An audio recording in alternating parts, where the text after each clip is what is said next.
Good morning, everyone. Merry Christmas.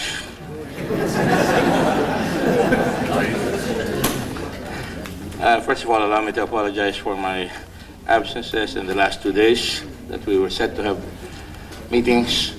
It's not because I don't want to see your faces, but really been under the weather. I just went back to work yesterday, forcing the issue. There are things to be done, and we're going to do it now. Let's hope that this should be painless.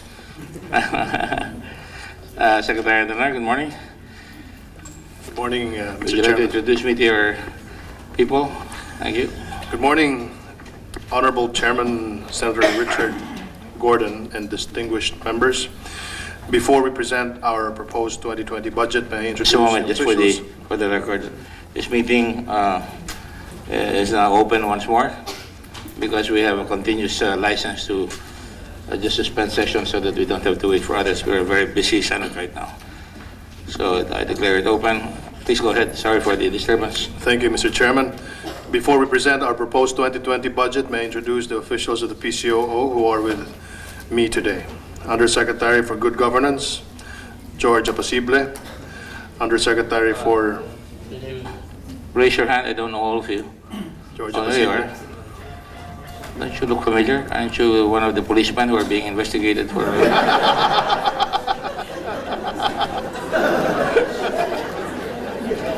ahead. I just want you to be relaxed. Okay, go ahead. Nervous ka kagad, ha? Okay, go ahead. Martin, go ahead. Undersecretary for Legal Affairs and Administration, Marvin Gatpayat. Marvin Gatpayat. You have to live up to your name. No, I'm just saying. Go ahead. All of us. Go ahead. Undersecretary for Broadcasting and Mass Media, Raquel Tobias. Are you sure it's not biased? That's why your ratings are low. Maybe you're too biased. Go ahead. Assistant Secretary for Administration, Ryan Uy. Okay. Assistant Secretary for Policy, Special Concerns and FOI Project Management, Attorney Chris Ablan. Who is that guy? Are you the son of Roquito Ablan? You're a better version? I should know. Inaanak ko yan eh. Go ahead. Sige. Go ahead. Undersecretary for the Presidential Task Force on Media Security, Joel Eco. Ay, Joel. Hindi pa rin tayo nagsisimula. Nangihingi na ng pera ito. Go ahead. Sige. Assistant Secretary for Special Concerns in Mindanao, Joseph Garcia. Hi. I have questions for you. Okay. Assistant Secretary for Brand Integration, Ramon Coluping. One. Galloping. Like inflation? Galloping inflation? Assistant Secretary for Public Affairs, J.V. Arsena. Isn't that an oxymoron? Go ahead. And with us today, Mr. Chairman, are the heads of our bureaus and attached agencies. Director Rizal Aportadera for Bureau of Broadcast Services. Okay. Do you allow tattoos in your department? I notice you have a tattoo here. Are you with the BNG or OXO? Sige. We have the OIC for the Bureau of Communication Services. We have Director Pebbles Duque. Who is Bureau of Communication Services? Yeah. Right. The Director for the National Printing Office, Director Francisco Valles Jr. Yeah, hi. Morning. We also have the OIC Director for the Philippine Information Agency, Director General Abner Caga. Abner? Abner? Early. Is he pregnant? He's not here. I mean, he's absent, he's coming. Right? So is he enjoying himself because he's coming? What is your name, Girlie? You know a lot, huh? Okay, go ahead. Sige, go ahead. We have the Executive Director for the Presidential Broadcast Staff, RTVM, Dennis Papalan. Dennis? Okay. We also have the General Manager of PTV, Julieta Laksa. Ay. PTV. PTV. That's not the Philippine Tuberculosis Society, no? Mukhang meron kayong TV dun, eh, di ba? Go ahead, sige. The President and CEO of IBC 13, Catherine De Castro. Oh, you're no longer with tourism. Huh? Yes. Looks familiar. And Mr. Chairman, we also have the Chairman and Acting CEO of the APO Production Unit Incorporated, Michael J. Dalumpines. Michael. Yes, the Lumpines. Yeah. And Mr. Chairman, if you would allow us, we have a video presentation. I will allow you. Thank you. Is this going to be 2 days or what? 2 days, sir. 2 days, okay. Please go ahead. Your budget is 1.6, no? Million. Go ahead, go ahead. Mr. Chairman, we also have Don't be nervous. Right? nervous. We also have the Director for the News and Information Bureau, Ms. Gigi Agtay. Antay. Agtay. Agtay. Agtay. Go ahead. Now we have the video, Mr. Chairman.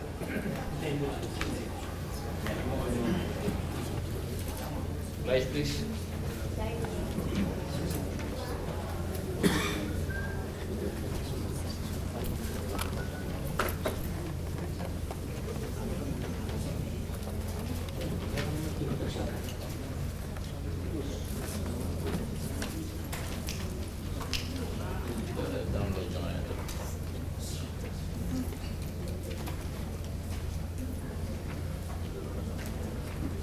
Your 2 days are up. This is the era of communication. Speed is the name of the game. Di ba? If you're late in the news, you're already old news.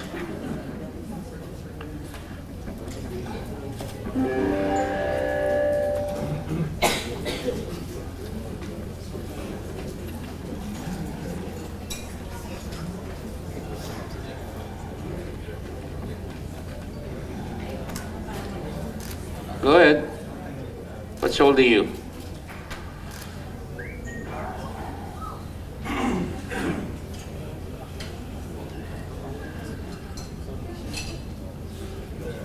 That is a quick presentation. Can we proceed?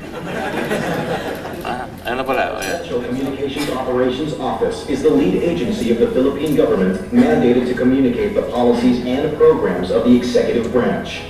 In the first 3 years of President Rodrigo Roa Duterte in office, the PCOO has successfully communicated the President's message of genuine change and hope to Filipinos all over the world by utilizing all its resources on ground, on air, on print, and online, making President Rodrigo Roa Duterte and the Cabinet the most visible, watched, listened, and discussed leaders in the history of our republic. The PCOO's attached agencies have maximized all its resources to become more efficient in communicating and disseminating information and to bring the best coverage to the public. Philippine Information Agency has sustained its work in ensuring that the government's message is effectively disseminated, which was made possible because of the agency's nationwide network of 15 regional offices and 78 provincial information centers. PIA continues to uplift and further expand its mandate of communicating accurate, timely, and relevant information in strengthening grassroots communication by producing information, education, and communication materials. PIA also has special communication projects and also provides technical assistance to other government agencies. The Bureau of Communication Services, or BCS, has proven its strong media presence and capabilities as the PCOO's marketing services arm. BCS has launched Balita Central, a newspaper dedicated to dismiss disinformation, an executive action magazine that features exemplary projects and accomplishments of the executive branch. People's Television, or PTV, continues to support government projects with the production and airing of relevant, truthful, accurate, and timely information and programs to Filipinos in all parts of the world. PTV runs 16 operational analog transmitting stations and 3 operational digital transmitting stations in the Philippines. PTV received 30 nominations and 25 awards in various categories for the excellent quality of its outputs, as well as its contribution to national progress and positive impact on the citizenry. Apple Production Unit, or APO, a technology-driven security printing solutions specialist, has kept its preeminent position as the government's key security printing organization. With Apple's advanced equipment and technology, the Philippine passport has taken a higher security level that nobody has been able to counterfeit information. Philippine Broadcasting Service, or PBS, has proven its wide range of broadcast capabilities and active participation of its provincial stations, covering the vast expanse of the country. Radyo Pilipinas stations, FM1 and FM2, have consistently remained relevant to its audiences. Radio Television Malacanang, or RTVM, documents for the Filipino people and tracks the activities of the President and the government. RTVM has documented over 6,550 presidential activities and 2,127 events both at home and abroad. RTVM has also been renovated with industry-standard facilities and equipment to ensure its 24/7 operations to bring the presidency closer to the Filipino people. The freedom of information was established for the people to access information, official records, public records, and documents pertaining to official acts, transactions, or decisions, as well as government research data used as basis for policy development and conducting town hall meetings in partnership with local government units across the Philippines. Out of the total 939 government agencies, 457 submitted signed FOI manuals, 320 submitted agency information inventories, 306 submitted FOI summary reports, 309 submitted FOI registries, and 458 posted FOI logos on the respective websites. FOI's online portal has 305 government offices. The FOI PMO has partnered with a DILG to issue local FOI ordinances. The National Printing Office implemented the NPO one-stop shop, providing clients faster and easier access to its services. The NPO has been modernized, providing for state-of-the-art machines to increase printing capacity and capability. Interactive media products have been put up with an output service on a digital computer-based system, presenting content such as text, audio, visual, animation, and videos on a digital LED wall. IBC 13 introduced new programs during the first quarter of 2019. Tutok 13, new and improved news program of IBC 13. OOTD, a pre-election program profiling a day in the life of a candidate. And Arnelli in the House, a public service program. IBC 13's airtime aims to enhance awareness of the government's policies, programs, thrusts, and direction. IBC 13 has established social media presence on-air programming. Philippine News Agency, or PNA, the government's sole newswire agency, posted a total of 15,490 reports on its website. From January to June, various newspapers and websites published and carried PNA reports. PNA articles related to May 2019 elections are now part of the U.S. Library of Congress archives. The PCOO has utilized 99% of its previous budget allotted to create programs that are close to every Filipino's heart. Facilities have also been constructed and renovated to fit with the existing creative and strategic minds the PCOO have. But this is not the end. As the lead communications arm of the Philippine government, it is our aim to improve our services and reach more people as part of what we call the Duterte legacy. To attain this goal, we have figured that we will need an amount of 1.698 billion pesos as the PCOO's budget in 2020.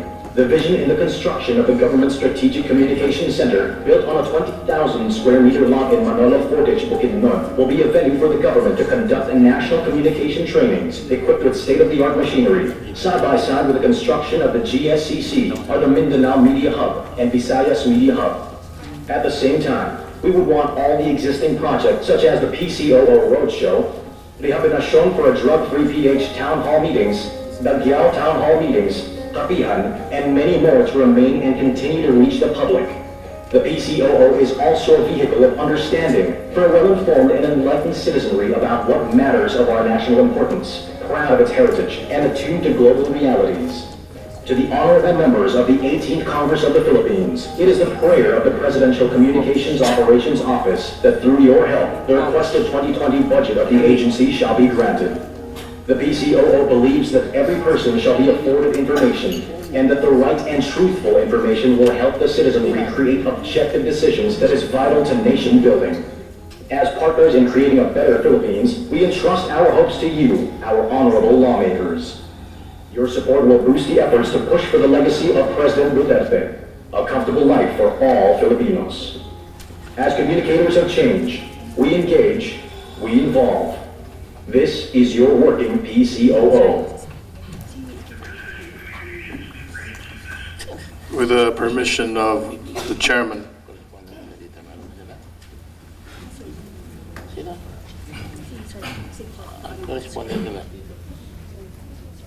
Go ahead. Yes, with the permission of the chairman, if I may pass the microphone to Assistant Secretary Mon Kualuping to go through the other accomplishments of the different agencies under the Presidential Communications Operations Office. Galopon. Good morning, Mr. Chairman. Okay, Josh. Slide 14, Josh. So, Mr. Chairman, the PCO budget is based on the program structure of DBM. This program-based budget structure is easier for public access, and this will show engagement and understanding of presidential policies and government programs achieved. Next slide. The next slide. Here is the program expenditures classification for each partner agency of the PCOO according to DBM's new economic plan for fiscal year 2020. For public radio broadcasting program, which is under the Bureau of Broadcast Service.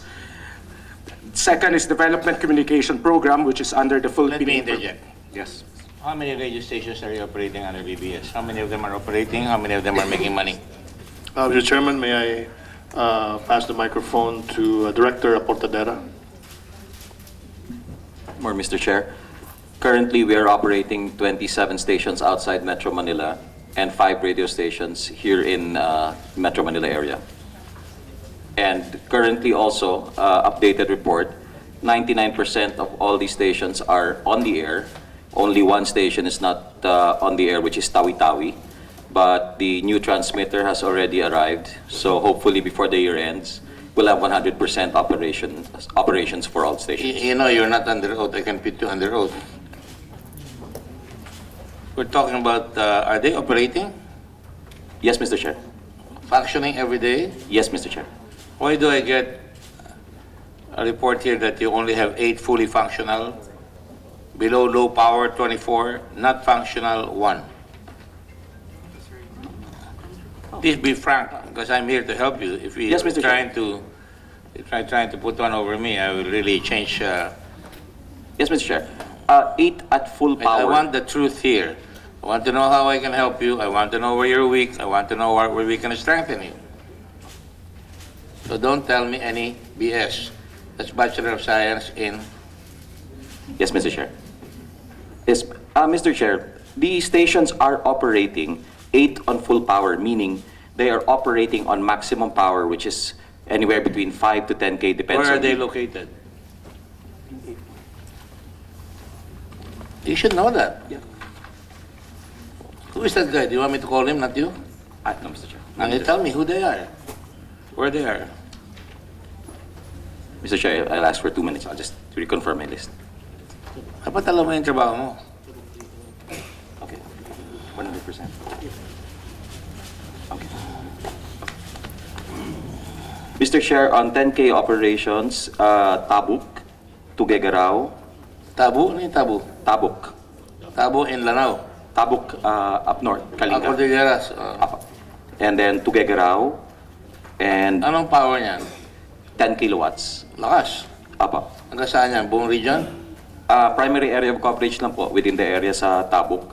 10 kilowatts? Ay, malakas yan. Then it should be the whole region, depending on your... Yes po.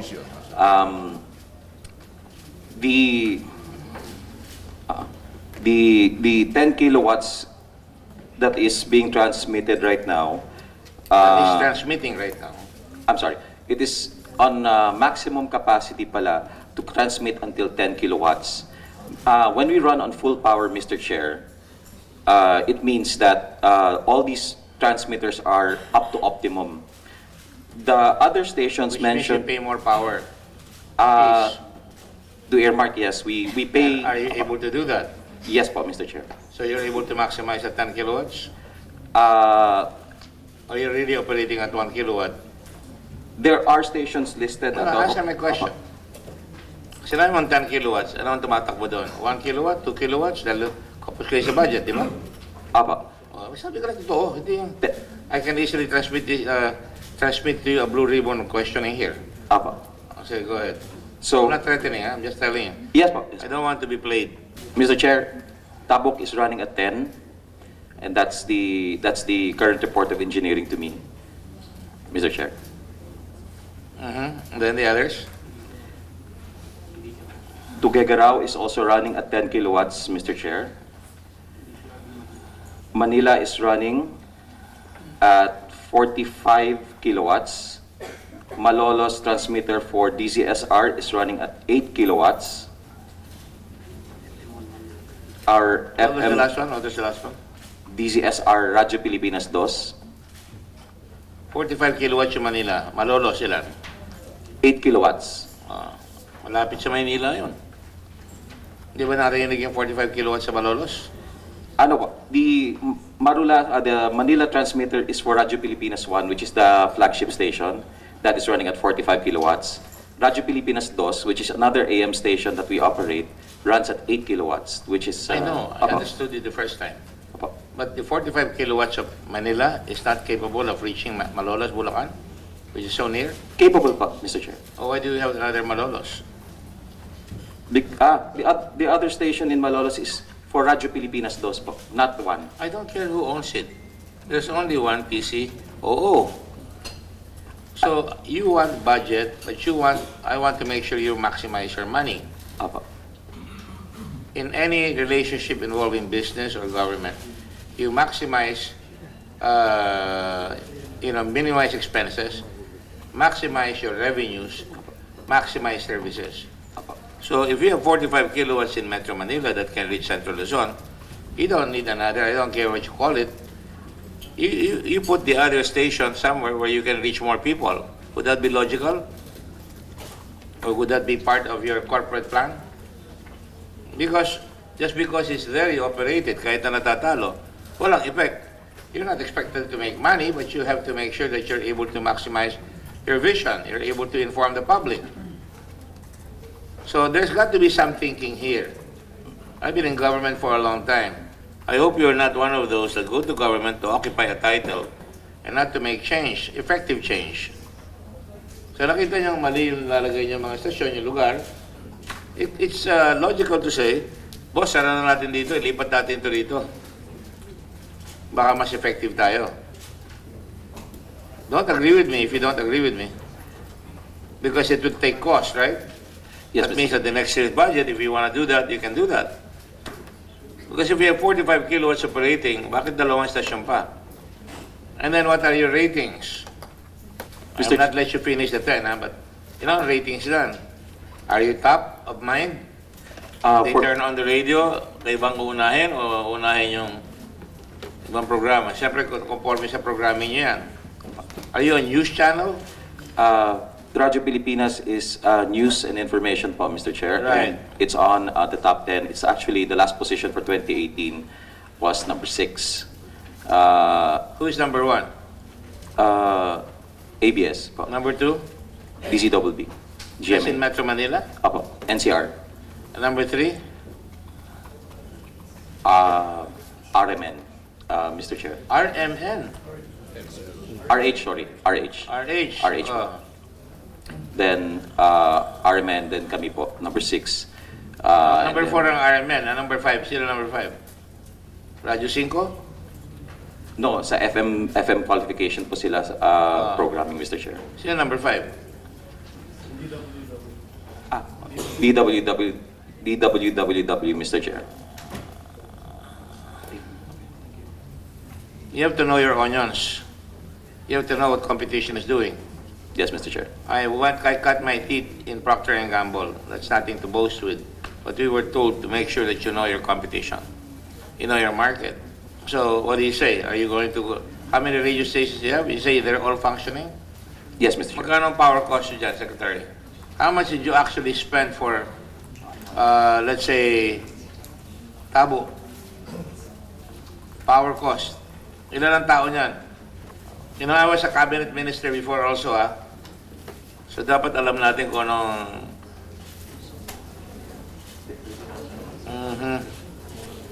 Anyway, I think I'm not gonna get anything much here right now. But let me just ask Martin here. Martin, ano ba talaga ang focus nyo? Ang ganda nung presentation nyo.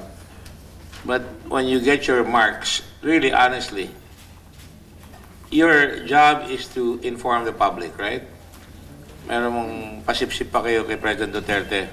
Iko-copy natin si Duterte, which is Marcos did that, Cory Aquino did that, everybody. And that's why maybe, I hope I'm wrong, maybe you don't get the ratings because nauna yung personality, hindi nauna yung content.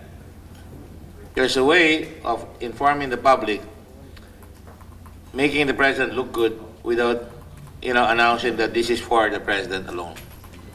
Ang daming programs ng gobyerno dapat malaman. Are we doing that? For example, the president has a big drug war going on. What are we doing about that? Mahirap magpaliwanag yung mga tao ngayon dyan, lalo na ngayon, investigate, may mga ninja cops. Even that, I was being interviewed kanina. Sabi ko, hindi ninja cops yan. Yan ay mga pulis na kumukuha ng droga sa mga tao masasama. Tinatasahan nila, binibenta nila. Kaya huwag niyong tawagin ninja. So again, it's a matter of information. So do you have that kind of capability, Martin? I hope you do. I remember Kit Tata reading martial law, scratching his leg. It's going to be his birthday, 80th birthday on Friday.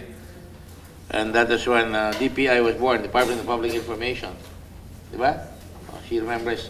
Was he really scratching his leg or other parts? Sa bagla. You know, huh? So, information, how are you doing? You said you were doing so well informing the public what the president is doing. Yes, Ang drug war of perception, pinapatay ang maliliit. Would that be a correct perception, Mr. Ablan? No, Mr. Chair. Ano pala? I'm going to answer you in a while. The anti-illegal drug program of the administration is also into rehabilitating drug surrenderies. We hardly see it. I just presented a PowerPoint the other day, 2 days ago to be exact. Oh, you see it yesterday? You want to show them that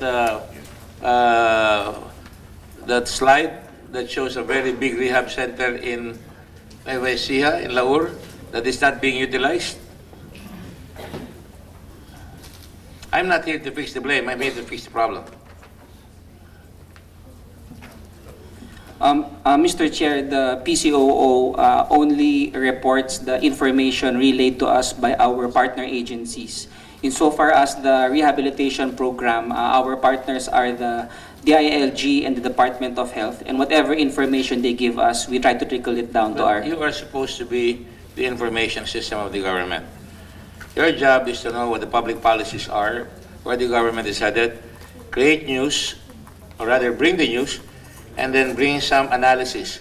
Would you agree with me that analysis is the weakest link in our country's perception of our country? Baril lang tayo ng baril eh. Pasabog, kung magsalita ang media, o may pasabog ba kayo dyan? As if that is the end-all and be-all of investigations. I'm always clear when I'm investigating. I'm not doing this for the sake of TV time. I'm doing this to fix the problem in aid of legislation. See, I want to make sure I communicate the message. Kung papasay, magpapasabog, marami nagpapasabog, pero wala nangyayari. Now, casting modesty aside, lahat ng investigation namin, may nakukulong. Would you agree with that, Mr. Ablan? Dalawang immigration commissioner nakakulong ngayon, right? Yes, Mr. Chair. Yung investigator sa customs nakakulong ngayon, right? Si Commissioner Pardo, natanggal yung presidente, and then another time, natanggal na naman siya. Because umaabot yung balita sa tao, properly informed, and they applaud the president when he acts. That's the best way to show that the president reacts to the public. I'm only saying this because it's the first time I'm going to criticize our public information system. Maybe you don't know what your objectives are, really. Nakita ko yun nung kanina, I'd be flattered if I was President Duterte. Mahal nyo siya. But I'd be more appreciative kung mas less slam dunk yung presentation niya sa kanya. This is the program of the President.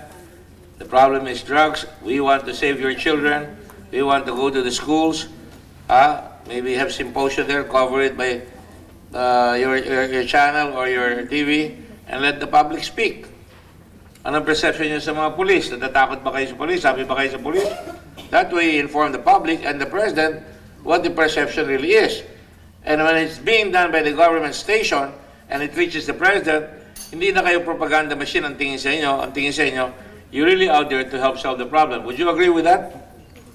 I'm not asking you to agree with me. I'm asking a rhetorical question.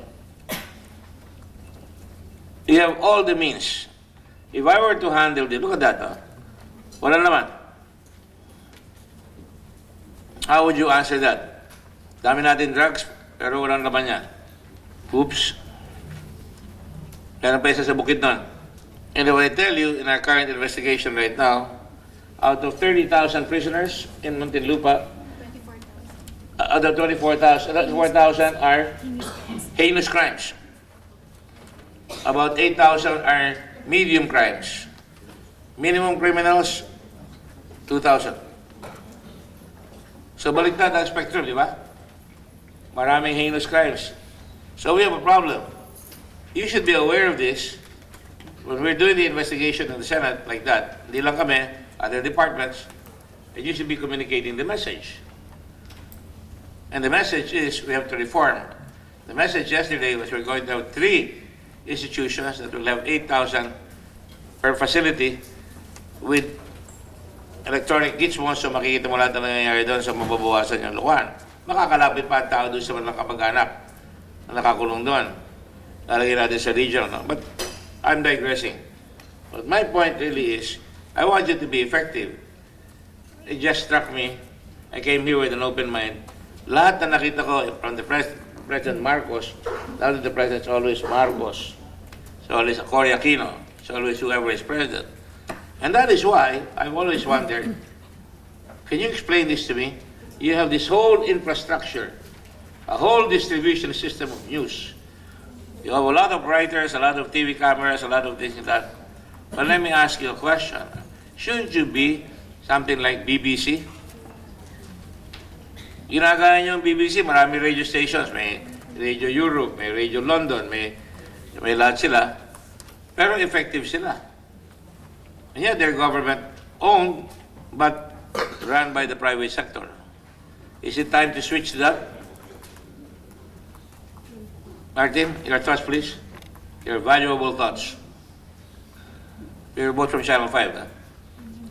I'm a broadcaster too. And I own a radio station, so I'd rather my brother does. I just pinch hit once in a while. You're correct, Mr. Chairman. Our first proposal in 2016 was to transform our government TV and radio broadcast corporations into a publicly owned. No, it's not TV really and just the radio. form. If you have that objective in mind, you have to have the budget for it, correct? Correct. So if you have that idea, then you think the Congress would be more amenable to giving you more money? Yes. Di ba? How many people do you cover in the Senate? Who is the government broadcasting here? Meron ba tayo? 13 nandito po. Si 13. Arbet nandito. Ha? Radyo Pilipinas. Oh, ayan. Na-interview ko niyan. But anyway, the point is, it's the essence, not the essay. I don't know if you understand me, but I mean, the essence of the whole, binago niyo pa, nahihirapan tuloy ako, Presidential Communications Operations Office. Just by that name, baka talo na tayo kagad. But siguro you should have a department within PCOO that really takes care of Malacanang affairs. I think that was the case before, right? Right? Meron ba? Hindi naka-lump sum. Pag sinabi nyo ng Presidential Information Agency, iba na yun eh. Ang sinasabi nyo, Philippine Information Agency. So you try to have that veneer. This may be government, but we're here to serve you guys first. Of course, you'll serve the president. I don't mind that. Pero importante, yung message nyo to the rank and file that you can deliver messages. So, I ask you about technical matters because ang laki ng gagastusin niya, ang dami niyong broadcast. Maraming sarado, alam ko.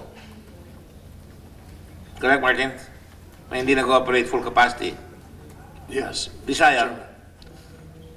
Would you rather have public-private partnership with those stations that are not operating so you can make even more? Or is it time to change? I think ABS-CBN is going to go no longer in broadcast mode, but they're going to go to live screening, mga ganun, di ba? Streaming. Yeah? So the technology is changing. What are you doing to prepare your department for the new trends in information? When we first came to serve the government, Mr. Chairman, PTV, Radyo Pilipinas, Philippine News Agency, either had a dismal performance on social media or did not have a presence at all. So we reformed and we introduced social media to PTV from about 30,000 followers and likes. Now it's about 2 million. And we do stream all of our newscasts on PTV. The same way with Radyo Pilipinas. There was no social media presence, web presence was really almost zero. And now we have a strong media presence in the internet. But I know what you're doing. I just want to ask you two things. You're there to inform. Is that okay with you? That's correct, Mr. Chairman. You're there to also analyze, Yes, Mr. Chairman. because good analysis will allow the people to make up their minds, right? So it's okay for the government channel to invite the left, the right, and the middle. You can even tilt it a little bit to the government side, but at least you hear the other side. Diba? Correct, Mr. Chairman. And with the social media, you can more or less detect whether you're hitting the mark. That's correct, Mr. Chairman. But if you're going right away up front and say, katulad yan, ang dating sa akin, Duterte pala ito. Correct me if I'm wrong. I mean, I'm not trying to give you a misimpression. The president is a friend, but I've seen many presidents from even Macapagal, even Garcia when I was in the Constitutional Convention. We're so personality-oriented, that's why we have lost our effect, I think. The ideas are more important than the personalities, with all due respect. And yours is a very important part of our country's development. I'm trying to communicate a message here. So what I'm trying to get for you is try and analyze your position right now and see how best you can do your job most effectively, minimizing cost, expense. Like you have radio stations that are not operational. Buti pa isara nyo lang yun o mag-joint business kayo doon o kaya sell it or whatever and then come out with some effective means upon which you could always be at the forefront of things and you can be ahead of the curve, at least in competition with the big guys. That's correct, Mr. Chairman. As a matter of fact, when we began working with government, we had 3 AM stations. We closed 1 AM station down here in Metro Manila, and then we started working on the What did you do with it? It was passed on to NTC, given back to NTC, so we could save more operational costs Cost. for RB1 and 2.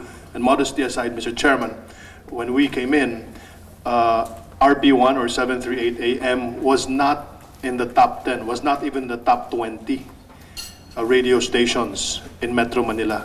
Now it's inside the top 10 AM stations. Our 2 our FM station, which is 104.3, was not even in the top 20, and now it's already in the top 10 That's good. radio station. So, So, are you, in your heart, are you effective? well, ayoko magbuhat ng bangko, Mr. Chairman. No, it's baloney. Gawa ako, mayabang ako. Sinabi ko, nagawa ko, gagawin ko, ako gumawa niyan. Okay, Mr. Chairman. Oh. So, Bakit ka nagpapakunyari-kunyari ba? So kung ayaw mo magbawat ng bangko, di wala kang bangko, palitan natin yung bangko. yes. Ah, Well, Mr. Chairman, we believe that in order for us to attract the audience or viewers or listeners, that we needed to streamline. So we closed one AM station down. So now, tingnan mo yung mga sinasabi sa akin dito. Ito mga staff ko ito. Magalit kayo sa kanila o sa akin. Nakalagay dito lahat ng gaffes nyo. Yung maling English. You're familiar with that, right? You were hit left and right. And in this country, sometimes of intellectual pygmies. There are many intellectual pygmies in this country. They will look at the trees and not the forest. Right? They will look at your mistakes. yes, Mr. Chairman. But I've always believed that if you do your job well, no matter what anybody says, if you're doing your job well, you'll do it. Yung daming gaps, yung mga spelling, yung mga grammar, yung mga description.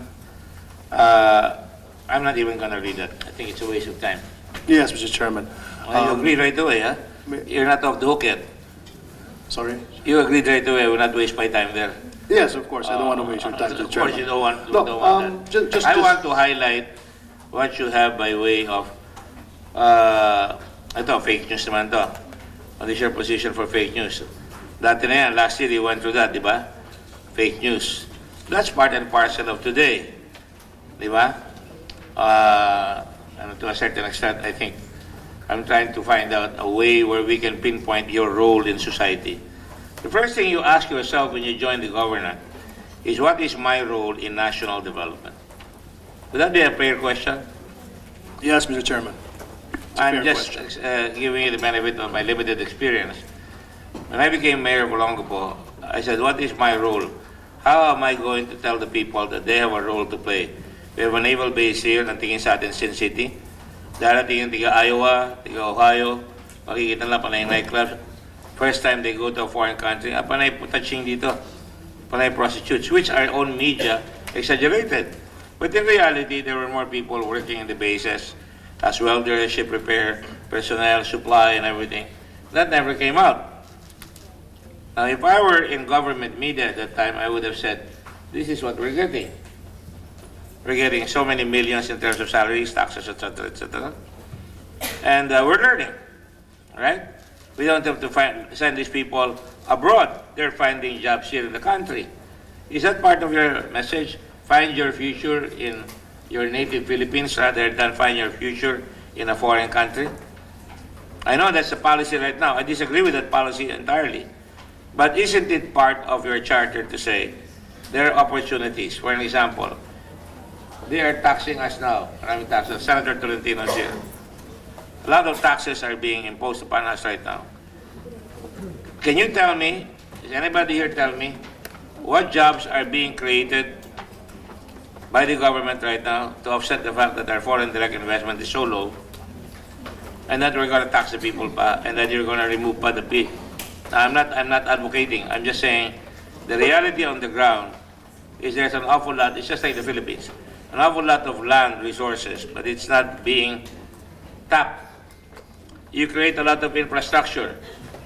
This highway was built by the auspices of Congressman, Selfish, or Senator Buaya, or whatever it is, or Mayor Swapang. No? Kalagay lahat siya nung araw. Yan ang propaganda ng araw. Kaya hindi naniniwala ang tao. But there would be a different tack to it if you say, this is part of the development plans of Central Luzon. Communicating this to Clark and Subic, and so that all these roads, networks, all these airports and seaports will enhance our capability so much so that the public should start investing on lands here, and then have Central Luzon governors go out and get investments to the country. Would that be a good message? Yes, Mr. Chairman. But I don't get that message. I mean, I say that here, none of the media here will pick it up because it's not sexy. But to the government channel, don't you think this is the thing that you should do? Of course, Mr. Chairman. Di ba? Sa government channel kasi, kayo magsasabi eh. Ito ang programa. Naglalabas tayo ng pera, bilyon-bilyon sa infrastructure, build.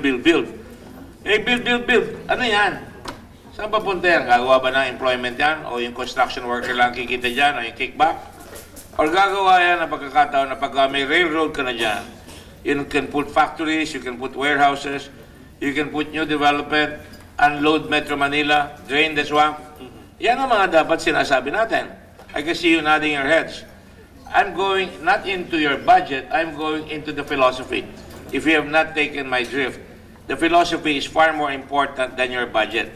Because if the philosophy is correct, you'll get a lot of support from the senators and congressmen. Right? Yes, Mr. Chairman. So it's up to you to be the salesman now. Yes. Having said that, where are we headed now? You have to minimize expenses on your Bureau of Broadcast. You have PIA. That's a powerful machine. I go to the province, the PIA is always the coordinator of press conferences. But after that, I don't see anything. So don't you think you should pick it up? Do you pick it up, what is happening in the provinces?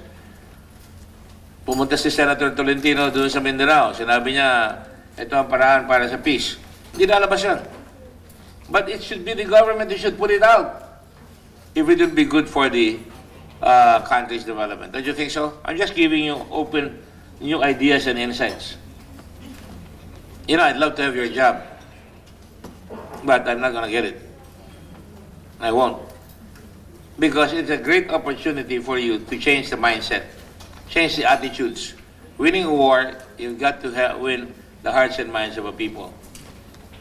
Pero kung ang pasok kagad natin is personal, may negative kagad. I'm not saying that you should not do that. No? I mean, fine, the President works hard. You can put that in the future. He's kind, ng araw, mayroong programa sa government channel, the President's Day or the President's Week. Kita mo, he's working, writing, dealing with businessmen, investments. That's a way of showing and projecting you have a working president. But really, the effect of the other cabinets, for example, tourism, for example, public works, hindi nalalaman yan. Nakakaalam lang yung tao sa probinsya. And they don't have an appreciation of what is the connection of what they're doing. Magpapagawa naman. Ang tingin ng tao dyan, kickback yan, may kumikback dyan. Pero dapat yung tingnan, ito ang ibig sabihin nito in relation to the whole. I hope I'm not wasting saliva here. But I thought I'd take this advantage of this opportunity to try and inculcate some of these ideas so that we can harmonize communication messages among government agencies. For example, if I tell you one of the bills that we're going to propose here is that TESDA should start helping the prisoners. Department of Agriculture in Iwahig will put up agriculture extension workers, they plant rice. So the rice that is planted in those 28,000 hectares or maybe 15,000 hectares will feed the prisoners. Hindi na tayo gagastos. TESDA will produce sewing machines, they will teach so that yung kanilang uniforme sila nang gagawa. And later on, pati uniforme ng sundalo sila nang gagawa. Would that create a different mindset? In other words, it's up to you, as Secretary, to look at this so that you can project a better message of what the government is doing. We're together in the government, and if we can't project that, pati kami tatamaan eh. Di ba?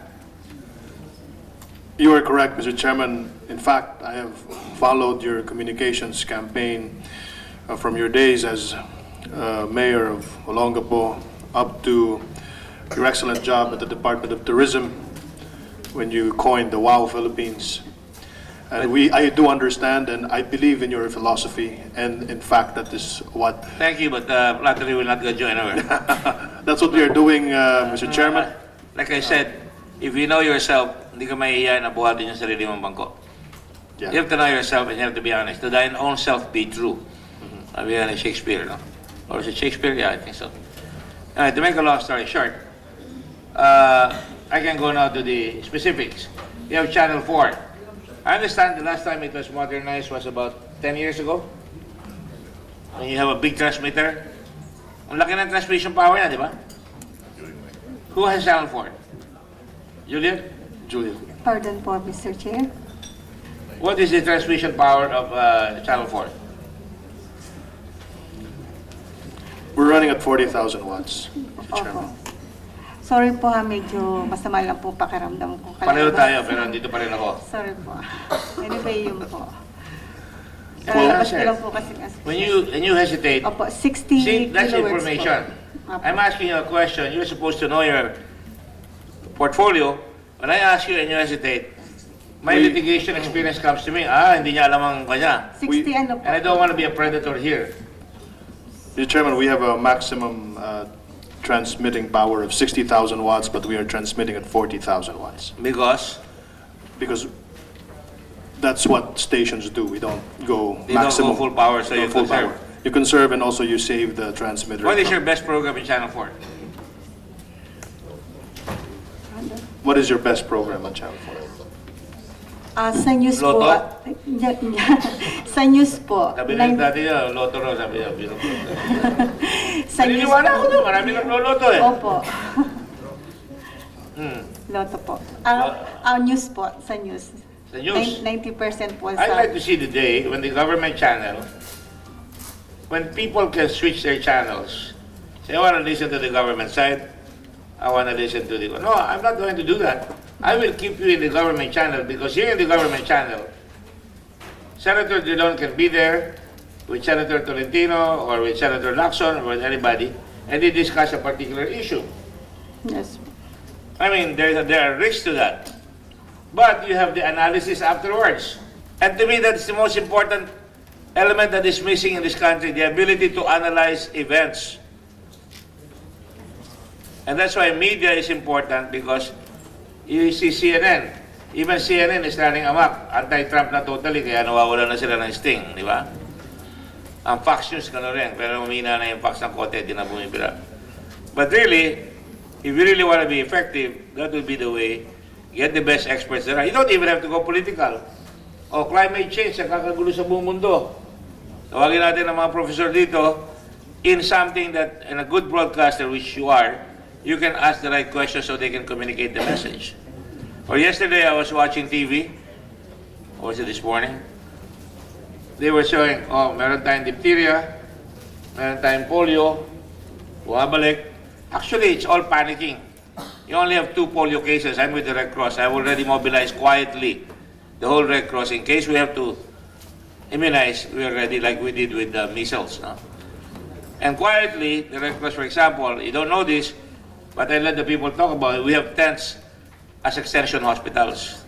But my point is, pag pinakita niyo yung ilog, dito tayo maraming sakit.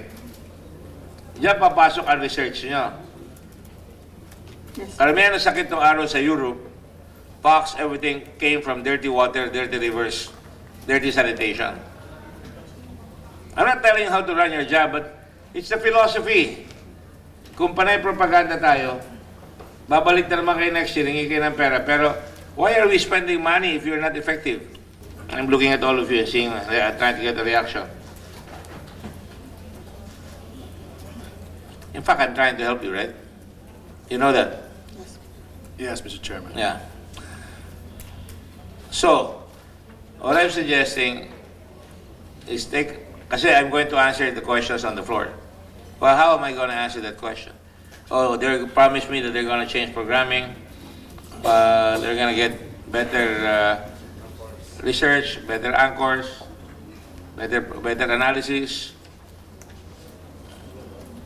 Di ba? Yes, Mr. I think we're doing the president a service pa nakabungad kagad.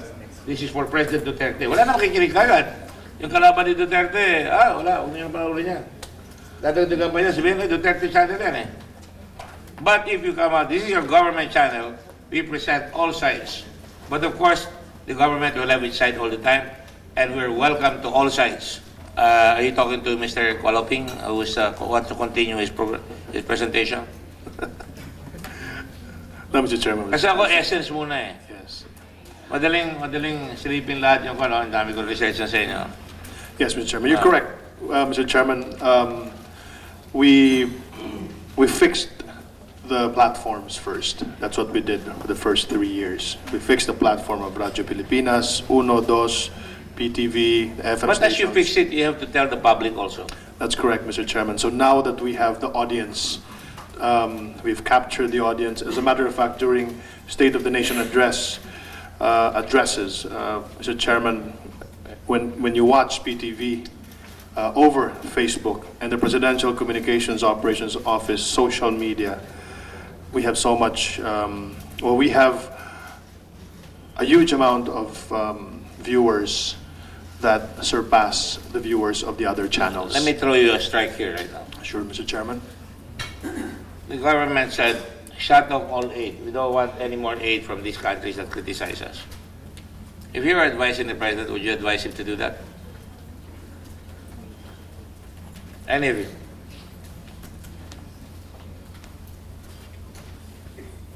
Don't be afraid, your job is not at stake here.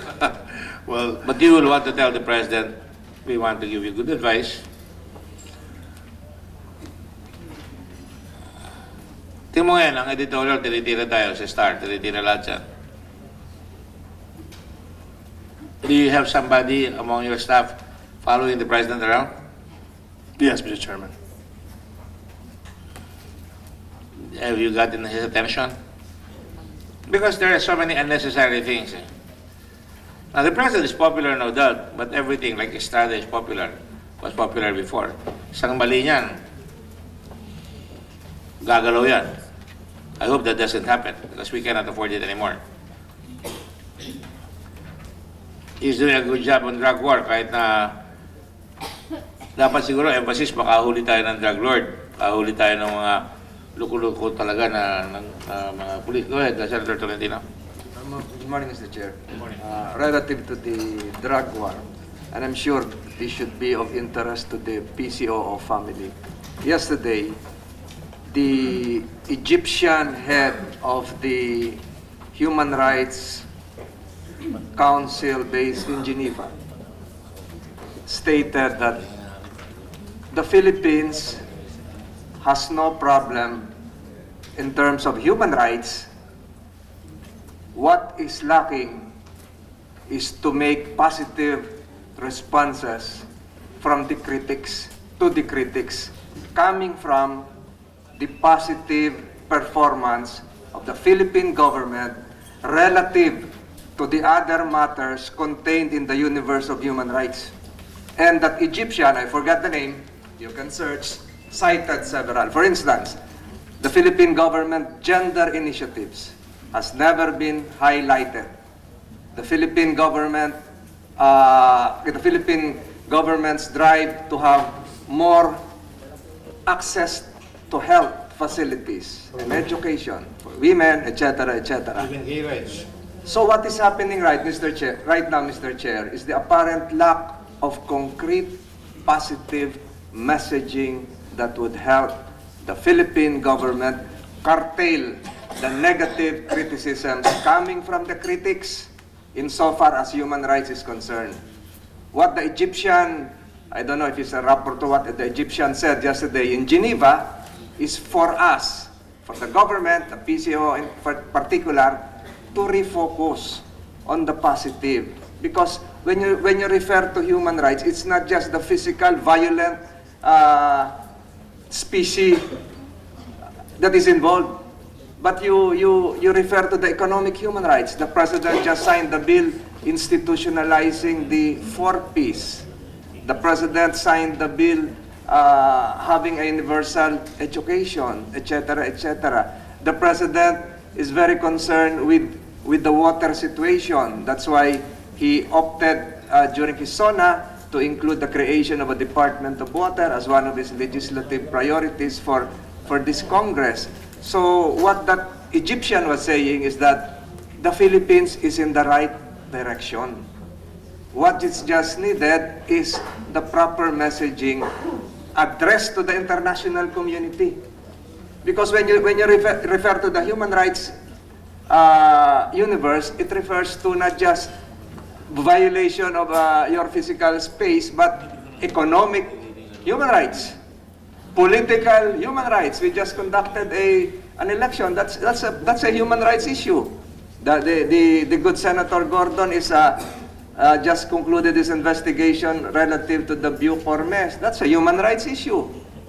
To have better facilities. So what I'm saying is this: try to yeah, somebody's opening now his perhaps his Wi-Fi online cell app. Try to pick up that it doesn't have to come from an Egyptian. It doesn't have to come from Senator Gordon or from me.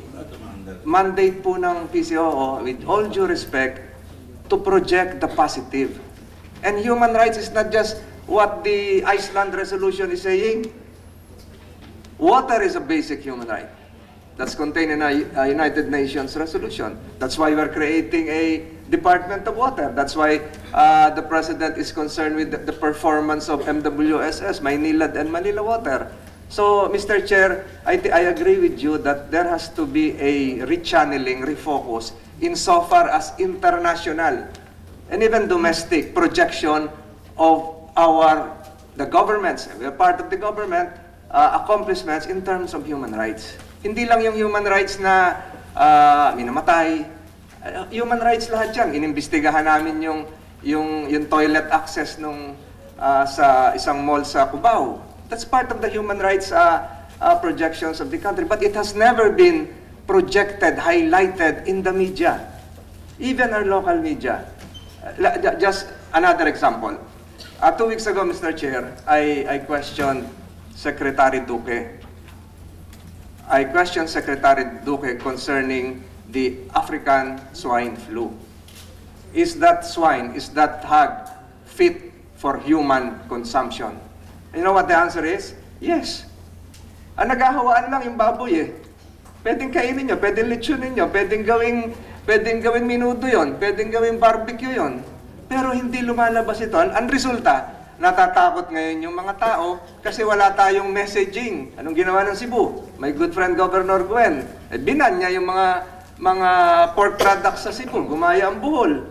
So ngayon, padating yung Pasko, ang sabi ng Hog Raisers Association of the Philippines, yung mga meat processors, baka tumaas yung presyo ng hamon, ng ibang meat products for this coming Christmas season. Again, what we lack is the right messaging. Pwede namang interviewin Secretary Duque. Totoo ba na hindi nakakamatay sa tao pag kumain ng barbecue?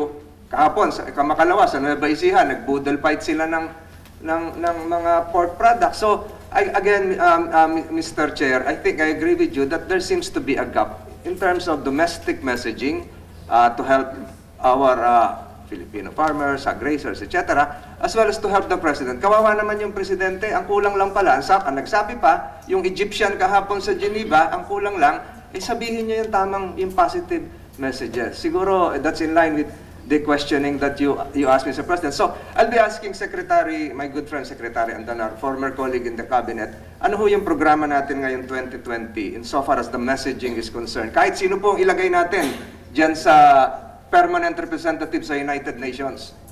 Kahit sino pong i-appoint ni Presidente dyan, kahit ma-confirm ng Commission on Appointments, pag wala tayong correct messaging coming from PCOO, ay mapipilayan po yun. Mahirapan po yun. Kahit ano pong gawin kahit anong i-tweet ni Teddy Locsin, ay kailangan po ang tulong ng PCOO. So I'll be asking Secretary Andanar, ano po yung programa natin sa 2020 to help the President in reshifting the focus in terms of the human rights angle is concerned. Doon tayo medyo napipilayan ng konti, hindi natin masagot kagad eh. Ang dami palang tamang aspeto. Picking up from what that Egyptian United Nations human rights official mentioned yesterday in Geneva. Can the good Secretary reply? Thank you, Mr. Chairman. We have prepared a communications campaign for the next 3 years. This is the Duterte Legacy Communications campaign, which we are launching this coming October. This campaign should go until the last year of the President, until 2022. Now, with regard to the opinion of the Chairman, we do have already set up our Office of Global Media Affairs in the absence of press attachés and in the absence of representatives of the PCOO in the different missions of the Philippines to other countries. So we have the Office of Global Media Affairs that communicates with the international media. How I wish we had the budget for press attachés as other countries would have to defend this, And this the Office republic. of Media Affairs is budgeted and headed by somebody who's present here. The Office of Global Media Affairs is headed by Assistant Secretary J.V. Arsena. The budget is actually a budget of the Office of the Secretary. It's a realigned budget, not exactly a budget that was drawn for the specific office. But I suggest you really focus on human rights issues. For the next 3 years, yun pa rin yung pag-uusapan. So you have to be well versed in all the evolving mechanics concerning human rights. Not just the human rights mentioned by the critics, but the positive human rights angles. Our government's compliance with economic human rights, with the second generation human rights under the United Nations Charter, etc., etc. Siguro, my suggestion, Mr. Secretary, doon muna i-focus para matulungan talaga yung Presidente and this government. Mr. Chairman, what we are currently doing is we go around Europe and the United States with the National Task Force to End Local Communist Armed Conflict, and this is where the entire task force explains all of the human rights questions of the international community. And since again our budget is limited, then we try to maximize it by joining the entire contingent of the Philippine government. You know, Senator Tolentino is correct to a certain extent, principally because the answers have got to be given. America has human rights problems. America, they have centuries of human rights abuse. The blacks were abused left and right. I can easily say that, but nobody's going to listen to that. They'll probably listen to it, oh nga, no? But you see, you have to hammer at it. Information is like a nail. You put it on the wall, you keep hitting it until it gets through. If you don't hit it again and again, they will paint you as we are being painted. So to me, I will not even be disturbed. That's par for the course. This is what we're doing. You know, I hope we can do something in the jail, because that would be a very good picture of how we treat our prisoners. Is how a picture of how we are as our true character. In other words, they're not waste. They're not waste or animal feed. No. So what I guess I've been trying to tell you is the right message God can make. Mom, sabi mo Duterte legacy. Tama yan. Every president wants his legacy. And I don't mind if the president has a Duterte legacy. I would rather have the Office of the Press Secretary handle that. The rest of public information should be dedicated to informing the public what are the opportunities in this country. The Duterte administration is doing this. These are the following opportunities for our country. Ang problema ng tao, pambili. Hindi lang naman trabaho eh. Makakatrabaho ka, wala ka naman pambili, kulang eh. So, kung sasabihin mo, ito na sinasabi ko yun na, may bill kayo, tapos wala namang kaugnayan sa investment drive, no? You're not the president. But if you have somebody inculcating this, na pagka gumawa kayo, this will create opportunities in the countryside. This will create movement to the countryside instead of here in Manila. For example, how are you going to react? Sabi ng Asian Development Bank, we are the worst city in terms of environment or nature. Tama ba yun? Nature. May nakita mo ba yun kanina? Kagabi? You should know that. Can you take a look at your the exact? Manila is the worst in Asia, and one of the we're the worst in the world. By the way, we're the worst in terms of prisons. Also, number 1 tayo. So these are things that has to be addressed, and the president should know. Information goes both ways. Perhaps as a president, masasagot natin niya kung mag-improve tayo dito. But kayo, trabaho nyo na pag may gagawin ng initiative ang Pangulo or ang Senado or ang gobyerno, ang Department of Trade, ito ang pinasok na business ng trade dito, attaché. Ito ang pinasok na tourist ng Department of Tourism. May pagkakataon dyan. Kung may research kayong kasama, ito yung mga ABB na natatayo. We now have 13,000. then you come out with nice stories. I saw a very nice story about the Filipina who was hit by Hayan. You know where she is now? She's in Massachusetts Institute of Technology.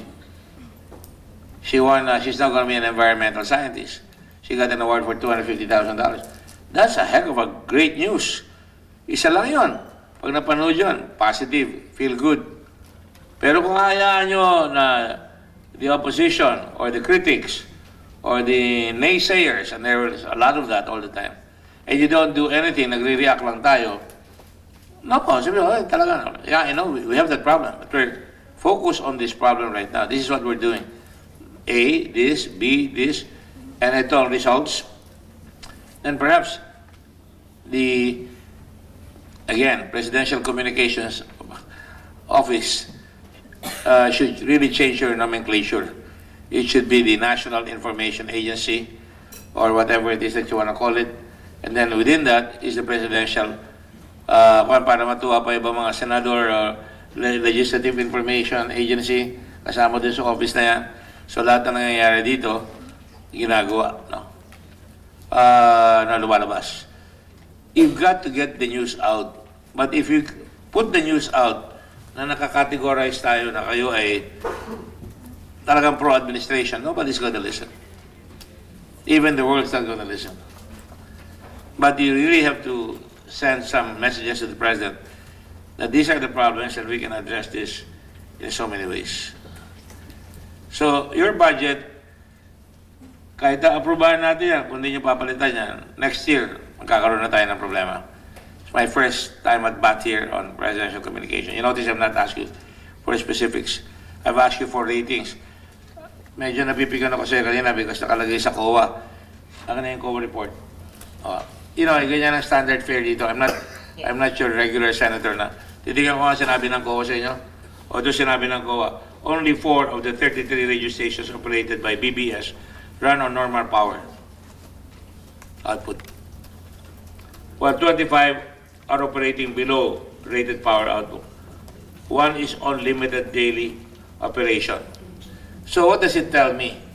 You have assets that are not maximized to the full. Remember, my initial doctrine is minimize expenses, maximize services, di ba? And maximize revenues. You're not even making money on your broadcast stations. Well, you're not expected to make zillions or millions or billions. You're at least expected to perform the services of the station by coming out with the right information to the public. All this for you guys. All this so that you can be a more effective information of the country. You are the information system of the country. The President should have his own Presidential Information Agency, if you want to call it that way, or Office of the Press Secretary. And they do that every day. They do it on Channel 4, di ba? And maybe you can even say, we're the government station and this is what they're saying. What can you say about this, Mr. Panelo? Yan ang sinasabi. Kung hindi marunong si Panelo, magagalit yun. Kung marunong yun, nakikita niya, dinadala mo ko sa yung conversation. Paano umabot yun dapat pag-usapan? Right? You know, you want to talk about human rights, I can do the same thing. I can deny it. There's a lot of redacting going on. They bring the prisoners, yung nahuhuli nila mga terrorists ko, no? Asakay nila sa isang jet, dadalhin nila sa Uzbekistan. Dadalhin nila sa mga countries na hindi covered ng Geneva Convention. Tapos doon nila titirahin. Waterboarding was invented here in the Philippines. But it will continue to go back. But important is putting points on the board. Ateneo is a good basketball team, may defense. Pero hindi makashoot. Pero slowly, they're changing to offense and defense. That's where you guys are headed. UP has got a team, pero kasi pareho kong team yan eh. Sabog yung laro, no? Eh, kanya-kanya pa. Pag nabuo yan, may champion yan. Same thing here. Our country can win the championships if a country is informed, the country is helped in their analysis by people, hindi bias, hindi propaganda. Give them the choice. Democracy is about choices. Democracy is about opportunities. You have the right to choose. But once you start putting them in a category na, sabihin nyo na, propaganda ito. Kasi mas masakit pa yung sasabihin, stasyon nila yan Hindi ganun hindi naman sila tayo talaga naman, nasa gobyerno kami kumuha, pero ito ang news, Inibita namin si Senator Tolentino, inibita namin si Congressman sa kabila, magdiskusyon. Then, there is something that is very, very healthy. And I'm not saying you should do that all the time. These are just vignettes. Very clear ako, They're just profiles of what you guys can do. Now, yung technical aspect, you have to give us a plan before I go to the budget. Anong gagawin nyo doon sa mga sirang station? Anong plano nyo dyan? Yan ang tatalungin sa akin dyan. Alright? Not even going to your yung government use information and ano ang ginagawa ng PIA, yung mga tao doon, aangali ba dyan? Dami-dami yung tao pero hindi naman nababalita yung kwan. You know, I don't know if I'm sorry, I've not been watching Channel 4 and you can fault me for that. I have no time halos to TV. I watch international and local, no? Pero mabilis lang. I rely on also the social media. Pero pag tinanong mo, mayroong mga channel ako nakikita, nakafocus sila sa Davao, nakafocus sila sa Bisaya, nagbibisaya pa sila. That's great. Because you get all the viewpoints of all these. I'm sure you have that also. No? I don't know how extensive you are. But if you're able to get the people to voice their concerns in the government channel, your credibility will rise. Because right now, I think there is a credibility problem in your department. And you can only do that by good, professional leadership with integrity, na you open all channels. But of course, you always say, there is always the perspective of the government, there's always the perspective of the opposition, and we'll carry it to you, and we will analyze it for you. You may agree or not, but you get it here. To me, that's the messaging. But I'm not going to impose myself. I can impose myself here if I start chopping your budget. Right? Example, ilan ba entourage, halimbawa, lalakad ang Pangulo? Maraming entourage dyan, no? Anong binabalik niyan? Dapat may report kayo sa Senado dyan. Ano nakuha? Kasi, madalas yan, sumasama na ako kay President Ramos, kay President Arroyo. Dami kami pipirmahan dyan, memorandum of agreement. Pag sinita yan, ilan ang nangyari doon? Medyo tagilid tayo dyan. That is why, dapat, sasabihin, etong memorandum of agreement, intention lang ng mga parties yan na mag-usap pa. Pero pag sinabi mo, we're bringing 300 billion pesos worth of investments, pag hinanap yan, may problema tayo. Diba? Mabuti na yung parating na rito, gagawin na yung railroad. On this date, gagawin na yung railroad between Manila and ginagawa na yan, di ba? Malolos, nandun na sila sa Malolos, patungo na sa Pampanga. Or gagawin na yung Mindanao Railway. Ito ang ibig sabihin niya sa inyo. That is what you are there for. What does all this program of the government mean to you? It mean to Juan de la Cruz and Juana de la Cruz and those who have not made up their minds yet who they are. Di ba? So, I will expect what you intend to do in terms of actualizing, maximizing BB, because radio is still important. I was going to suggest in Mindanao, who's in Mindanao? Yeah, you have an insurgency problem there. You have anong ginagawa natin sa Sulu at saka sa Basulta? Mayroon pang ASD dyan hanggang ngayon. Do we have a radio station there? We have, di ba? Pero sabi niyo, sila yung tawi-tawi. Oops, did I say something wrong? Sila ba yung tawi-tawi? Di ba dapat doon kailangan ng information? Yes, Mr. Chair. Dapat pinapagawa yun.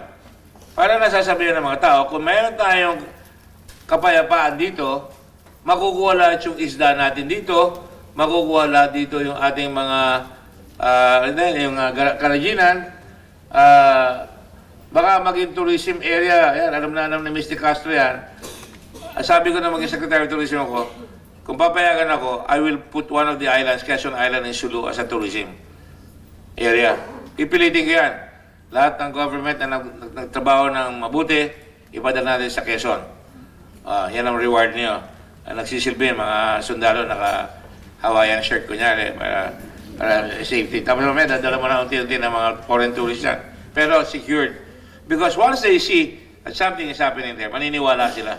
Right now, wala naniniwala. Would that be a correct perception? Sulu has got very limited opportunities. You have to admit that. Tawi-Tawi has got a lot of opportunities. But you have to have that radio station running. In fact, TV should be running there. Radio Basulta. TV Basulta. This is your government operating this. And if you have any complaints, paabot nyo dito, papaabot namin sa mga taga-gobyerno. I think you will do a lot of good work if you do that. Pero kung sira, tuloy-tuloy. You've had the longest insurgency in the world here right now. Di pa natatapos. Natapos na yung IRA. Oh, anong plano doon sa Sulu? Tawi-tawi. May station ba tayo sa Sulu? Meron din po, Mr. Chair. Sa Mandar. Sa Holo po. Sino papatakbo? Ang Radyo Pilipinas po. Sa Sulu. Sino ang mga, sabi nga kanina ni Senator Tolentino, sino ang annotator? Sino ang mga talent? I can give Yan you... tayo dapat maging creative. Yan tayo dapat maging creative para matigil ang gera dyan. Ayun, sabi mo, Basilan, Lanzones Capital, Rubber Capital. Andyan nung araw ang mga plantations. Nasaan niya ngayon? Balik natin yan. You're correct, Mr. Chairman. In fact, we have a program over television, PTV, called Salam Television. And the Salam Television concept was mentioned by the President in his 2016 State of the Nation address. So now it is PTV that is managing Salam Television. Our operations... Salam, Peace TV. Our... Assalamualaikum. Oh. Yes, Mr. Chairman.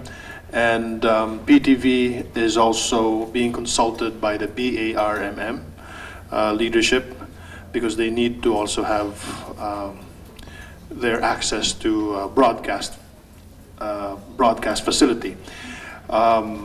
The radio station in Holosulu is part and parcel of the entire Ilan ang taon grand niyo doon? plan. In PTV Cotabato. Ito ba ito yun? Hindi Sulu yun. Yeah, but that's part. Hindi pa of the- sumali yung Sulu doon sa MILF. Doon sa Juan. But it's part of the Salam network that we are creating, Mr. Chairman. Sulu, Cotabato, the Muslim area. You know this, I said Basulta. Basulta, yes. Oh, so you have in Cotabato. Then Cotabato should be dedicated to what is happening.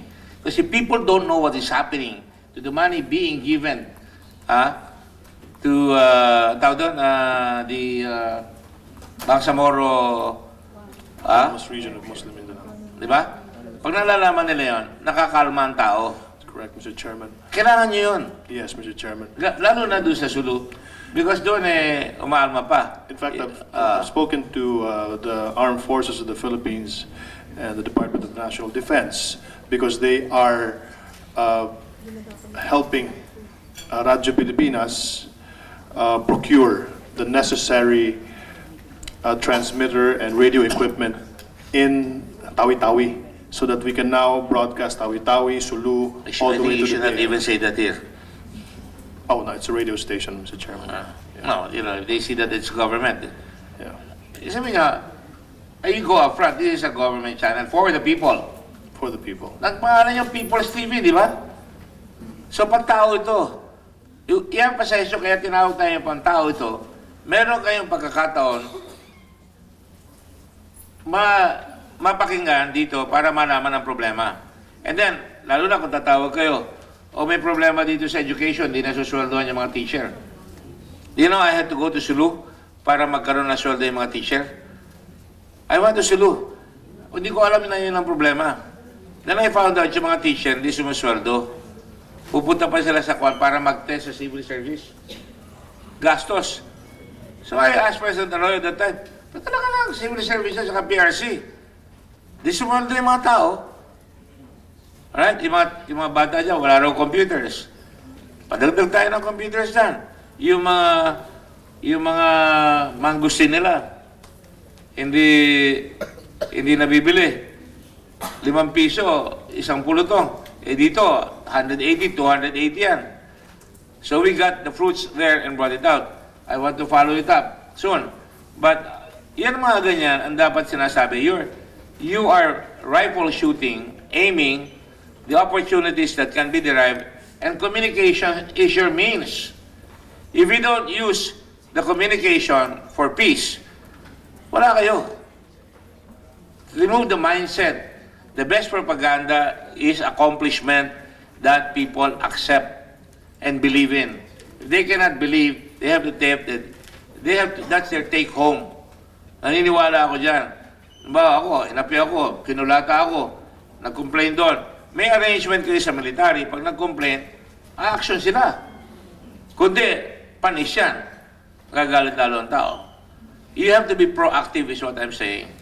That's why I'm saying kanina sa iyo, Mr. Garcia, Mindanao ka, magdagdag tayo dyan. Yan ang problema eh. Yan magtatayo ng railroad. Ang daming development work na iniisip dyan. Ay yung Lanao, yung Marawi, magkakaroon tayo ng problema dyan kung di gagawin ka agad dyan. Sinasabi sa akin, may nangyayari na, pero nakikita ko konti pa lang, no? And I'm sure it's gonna be accelerated. Prepare for that. Make sure you talk to Senator Rosario in charge, di ba? Kailan ba mangyayari yan? Para meron tayong programa dyan para malaman ng tao. May tubig ba sila dyan? Anong gagawin natin dito sa Lanao Lake? You have to give people hope. And hope must be based on what is current legislation here. We have a bill on Laguna Development Authority. We have a bill on Lake Lanao Development Authority, Lake Cebu, Lake Mainit, lahat yan. So, pag ginawa mo yan, then people are going to say, ay, may nangyayari, pinapansin na kami. Umaandar na yung radio station dito, pinapansin na, pwede na kayo magsabi, paano ba yan? Wala ho kami mautangan. Alam nyo, malasakit lang kailangan at kusang loob eh. Tawagan nyo yung DSWD kung meron may sakit. Yung malasakit center na pinapakon dito, yung mga problema ng mga tao, you be the channel for the people to bring their problems to the people. Ang tingin nyo kasi sa inyo, kayo ang dispenser ng information. Information goes both ways. Goes both ways. Like I said, you have to have the ear of the president para umabot. So if we have all these questions coming from Tawi-Tawi, coming from Basilan, coming from that area, then they can better know what to do. Just suggestions. Just give me yung talagang tamang budget doon. Tayo na lang mag-usap dyan para malaman natin kung anong kailangan nyo. Para yun na ipapasok natin para magawa yung mga problema dyan sa kung saan tayo sensitive. Yung sa Cordilleras, maliit lang sila pero meron rin problema doon. So you really have to maximize that. Oh. Yung mga ginagawa ng gobyerno pagka may bagyo dyan, sasama ko na ginagawa ng Red Cross, hindi kami gobyerno pero nandiyan kami. We distribute money to the folks that I get from the international community. Pero hindi na malabas yan. I don't care. But at least hindi kami gobyerno. Red Cross yan eh. Right? So, what is important is what is the government doing for these challenges? And that's where you come out with real news. May real content na kayo. Produce the content by urging government. This is what we're getting, Mr. President. This is what we're getting, Mr. Secretary. Maglagay kayo ng project dyan para ipo-project natin dito sa community. Malakas na yung radio station natin dyan. May TV na tayo dyan. And put a lot of infrastructure in it para, I don't mind, basta effective yan. I can sell that to the Senate meetings. And I'm sure Senator Tolentino will do the same. Diba? These are just suggestions. Anything else? Are any concerns? Senator Tolentino, you have something to say? Yes, Mr. Chair. To further expand what I mentioned a while ago, the news that came from Geneva yesterday came from Special Rapporteur Saad Al-Faragi, wherein he lauded the Philippines' social economic achievements. And there is a need for the Philippines to communicate the achievements that help uplift the dignity of the Philippines, especially the Magna Carta for Women, and PWDs and IPs, the PAMANA program, and the National Disaster Risk Reduction Management Program. So, hindi na po dapat nanggaling ito sa isang Egyptian. Dapat tayo na po talaga ito. At I'm sure, Mr. Chair, ay naintindihan niya ni Secretary Andanar.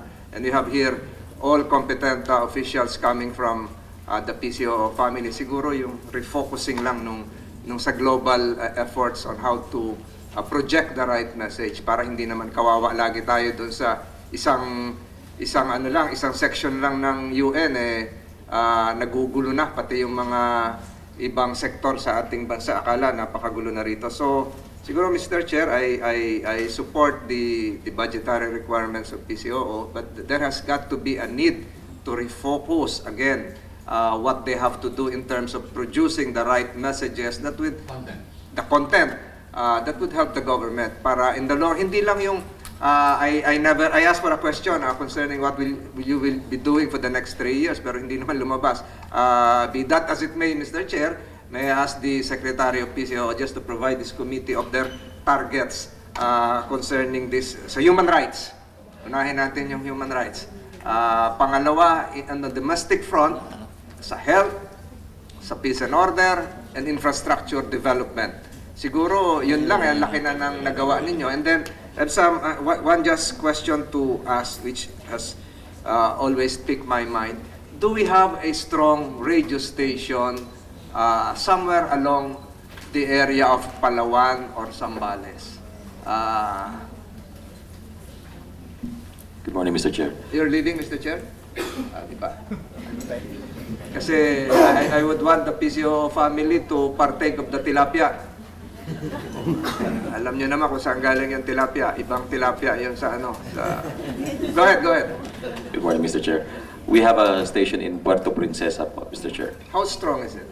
Operating, supposed to operate at 10K, but we are only operating half the power for that So area. 5,000K. 5,000. And in Zambales? We do not have a station in Zambales, Mr. Chair. Just a food for thought for your radio station there for Secretary Andina. Is there a possibility of doubling the capacity of that radio station? I would want, dapat sikreto ito for me, Mr. Chair, dapat paggabi, puro Filipino songs yung tumutugtog dun sa radio station natin sa Palawan. Abot doon sa mga istasyon ng na-occupy ng, alam niyo na kung sino, sa West May na-occupy na ba? Yun, nasa malalayong lugar na kanila raw, sa 9-dash line. So, kung 5,000 lang kayo, baka hanggang Coron lang yun. Di ba? We have to have a stronger signal relay station coming from Palawan or Zambales para paggabi, parang parang Voice of America, puro Filipino songs, naririnig ng mga nagbabantay dun sa kabilang katunggali natin, puro Filipino songs para malaman nila na they're in Philippine territory. Meron ba kayong Chinese broadcaster? No, I'm serious. That's a good question. We have a program with a joint program with China Radio International. There is a show Who's that? Taiwan or Beijing, PROC? Mr. Chair. Ha? Beijing. Bihira naman kayo. Let's pursue one to, Mr. Chair. Siguro mga Siguro dapat memorandum of tanggalin ang agreement. budget talaga dito. Beijing! Go ahead. My point is, tama yung sinasabi ng Senator Tolentino na alam nyo, pag tinatanong ng ibang Chinese, ang Philippines province namin yan Yung illiterati, hindi yung literati, yung talagang hindi nakakaintindi. Ang propaganda sa kanila, probinsya namin yung Pilipinas. Yan ang nakukuha ko. Believe it or not. I have it on good authority. So, kung meron kayong Chinese programmer and then you cite yung kasaysayan natin dito na hindi tayo Chinese province but we are lovers of freedom and we support democracy, etc. etc. Meron tayo, yun talaga propaganda yun. And you can say, you can have a Filipino singing a Chinese song para makikinig sila, yung mga traditionals. That is just an aspect of what we can do. But in your case, Martin, you're from Mindanao. In your area alone, Surigao, Agusan, ang daming problema sa NPA dyan, correct? So, I know because I have a lot of operations going there sa livelihood at sa kakuan. That's where you focus. Do you have a radio station there? Ano, maabot ng Cotabato? We do have a radio station in Tandag, Mr. Chairman, and in Butuan. Kailangan natin yung aabot talaga na klaro, na magandang programming That should be your aim, limited aim. Sulu, sabi niya sa Palawan, dito sa Cotabato, Lanao, yan sa, may mga areas na problema yan. That's where you focus on what the government is doing in that area. That's where you get the people to voice out. Pumunta kayo doon, may isang barrio doon, nasa loob. Puro influence ng kabila yun. Pero may umaabot na development, hindi lang nalalaman galing sa gobyerno, na-hijack. So sa akin, may mga kinikidnap pang mayor nung araw dyan eh. Papunta yung NBI raw sila, yung pala, kikidnapin tapos sila ransom. So, yung mga yan, dapat nalalaman ng tao. At nalalaman ng tao kung sino dapat ang samahan nila. Because organized na ang gobyerno para magbigay ng development. At kung papayagan nila na masaklaw sila niyan, eh di lang ang walang development, maghihirap lalo ang tao. But you have to find out from the cabinet secretaries, ano ba ang program ninyo dyan sa Surigao, Agusan, Compostela, yung mga lugar na yan. May problema tayo dyan, you have to talk with DND. Kung DND, isang facet lang yon. Pag sinabi mo trade, sinabi mo agriculture, sinabi mo lahat dyan, and then interview them, and this is what we're doing, and then make sure it will happen. And then you announce that it is happening. Laking bagay yan. Malaking bagay. So, I say, strengthen your Mindanao stations. That's where we have problems. Anticipate where you have problems. Dito naman, okay na tayo. Hindi naman tayo masyadong nangangailangan. Basta, taas nyo lang ang competitive level ninyo. Again, content yan. Again, research. Again, knowing what's happening to our country and relating the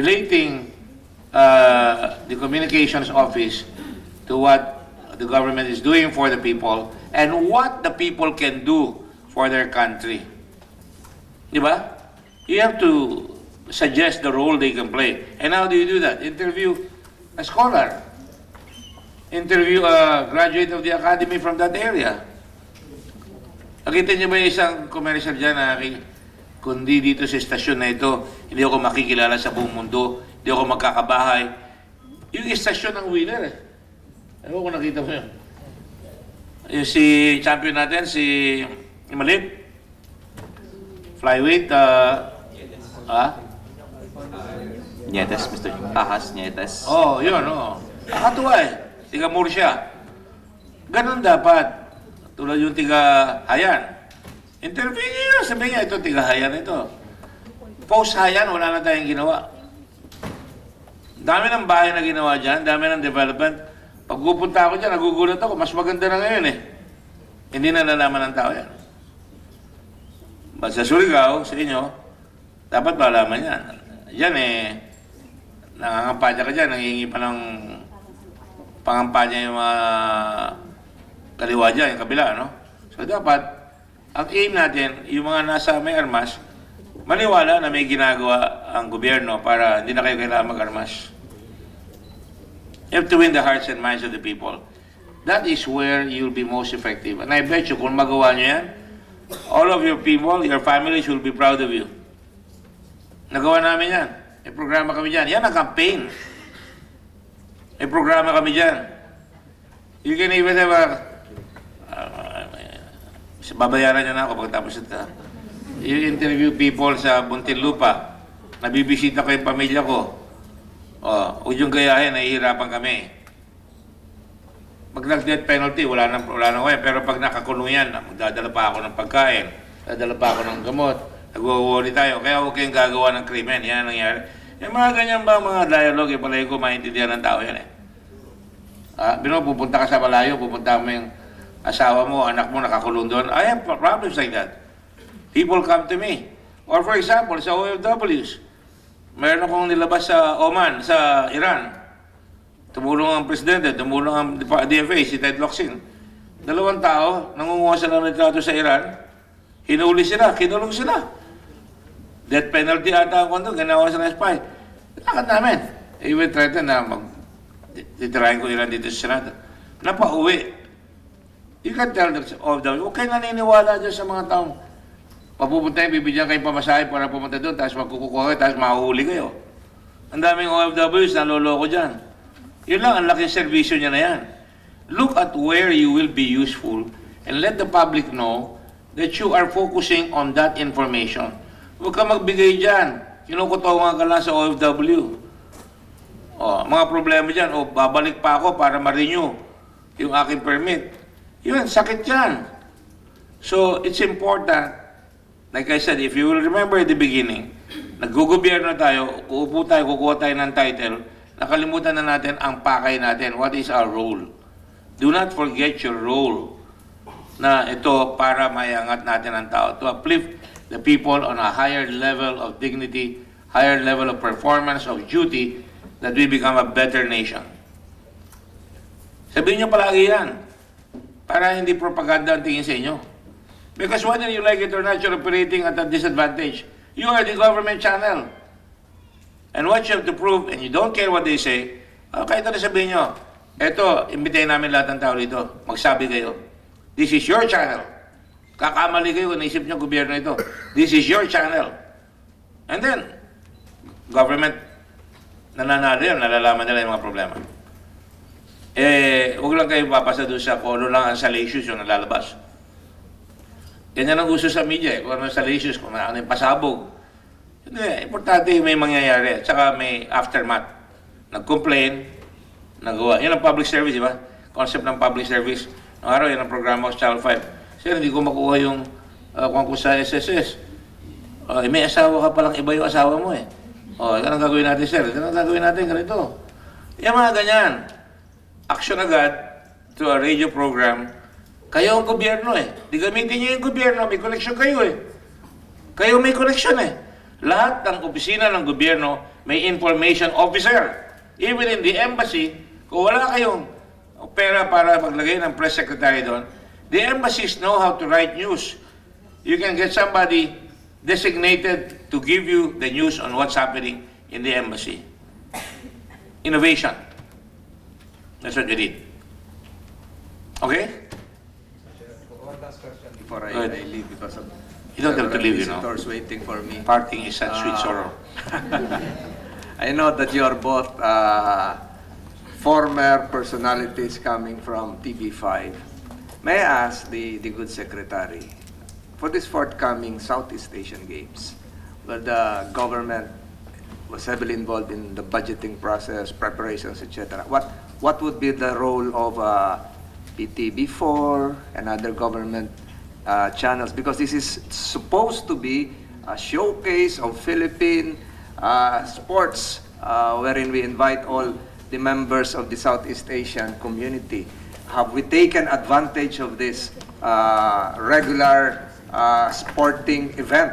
Will you be covering this? Or will just this be covered by another private sports TV channel? So the follow-up question would be, bakit nakawala ito? Bakit hindi sa inyo? Kung hindi sa inyo yon.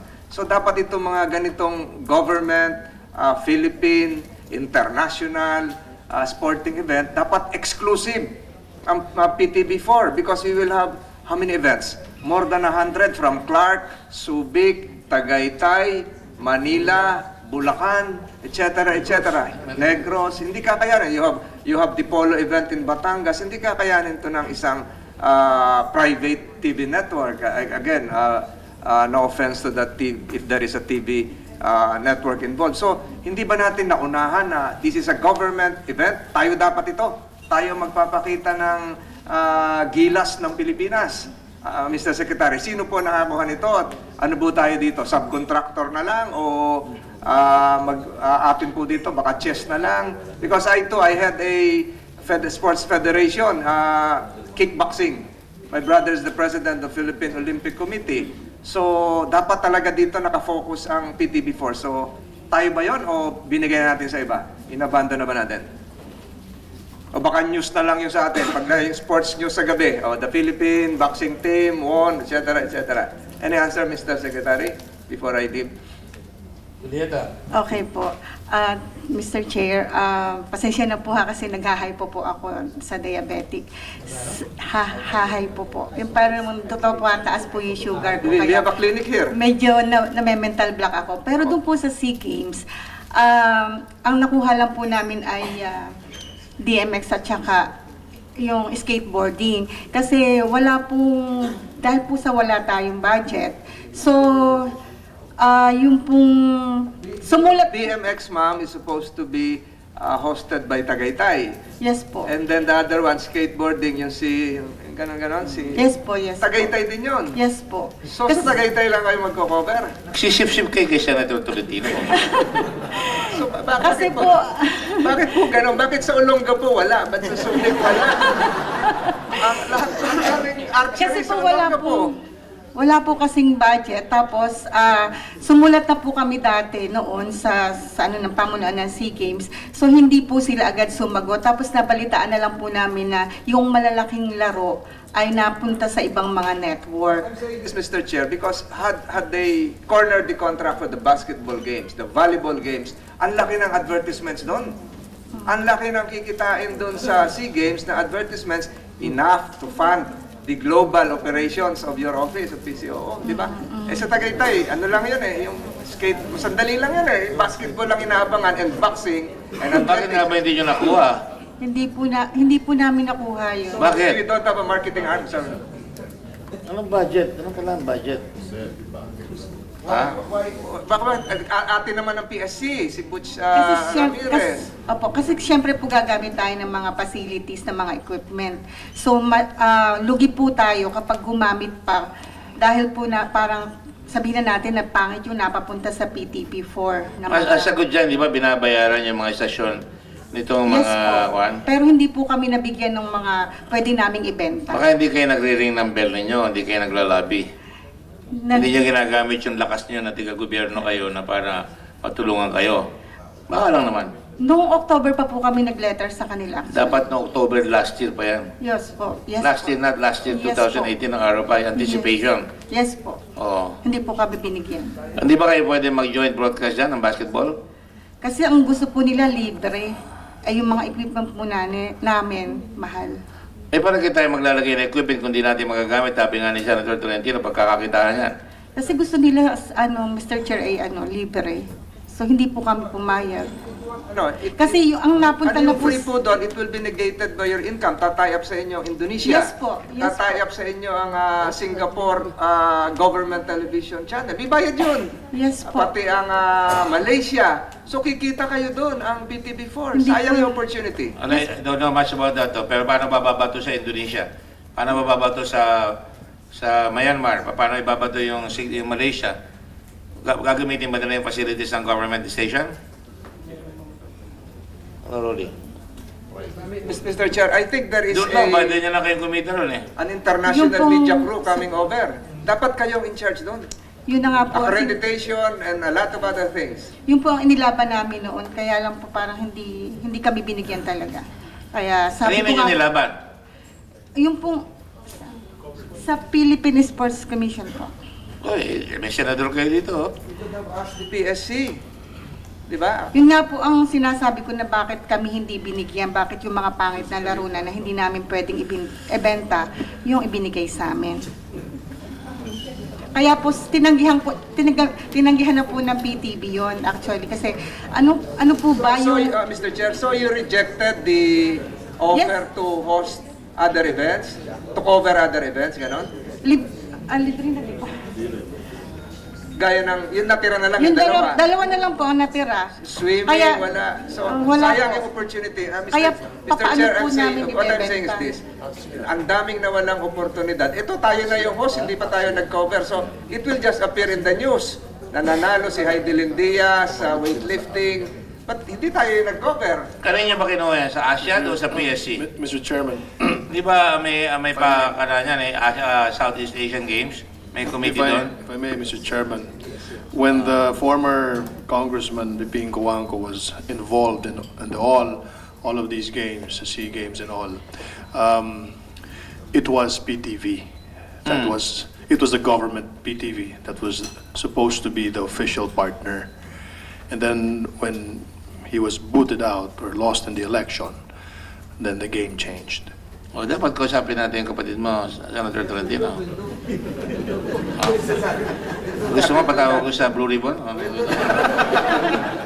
Kahapon yung budget hearing ng PSC na sina Senator Bongo. Sana nahabol natin yung ano. Pwede pa naman habulin sa floor yan pero matagal pa yun, ha? Malapit na yan. Kailangan kagad, 70 kalampagin nyo na. Of course, Mr. Chairman, it's in the interest of the government network and the PCOO and all of the government media agencies to have the official capacity to cover the entire SEA Games, including the management of the media. But you can Office. cover behind the background. Halimbawa, ito yung weightlifter natin. Ano bang buhay mo? Ayan, ganyan. Definitely. Yung mga feature stories, pwede niyang gawin. Yes, yan, Mr. diba? Chairman, definitely. News behind the news. But as you mentioned earlier, it's the news that we can do. But No, feature. feature news that we can produce. But Sure, in Mr. terms Chair, of the opening ceremonies by itself will break all ratings. Magiging #1 kayo doon. Tatalunin nyo lahat. Opening ceremonies lang kung exclusive. Ang mga pinakamalakas sa tingin mo, basketball. Basketball and boxing and Boxing. volleyball. Football siguro, football. sayang talaga, Mr. Chairman, I agree with you. You know, don't say sayang. Try to find ways to do it. Yes, Mr. Chairman. Sayang, talo tayo. I just have a, meron ka ba? Thank you for your very good questions. It's important that we get viewpoints like that. You know, opportunity is not going to come to you. You have to go to it. I'm really quite disappointed din natin ako yan. That should be a no-brainer. I have some... What is your plan on IBC? Kan ko narinig, Channel 13, pa-privatize na yan. Channel 9 ba? Hawak na ba? 9 sa inyo rin?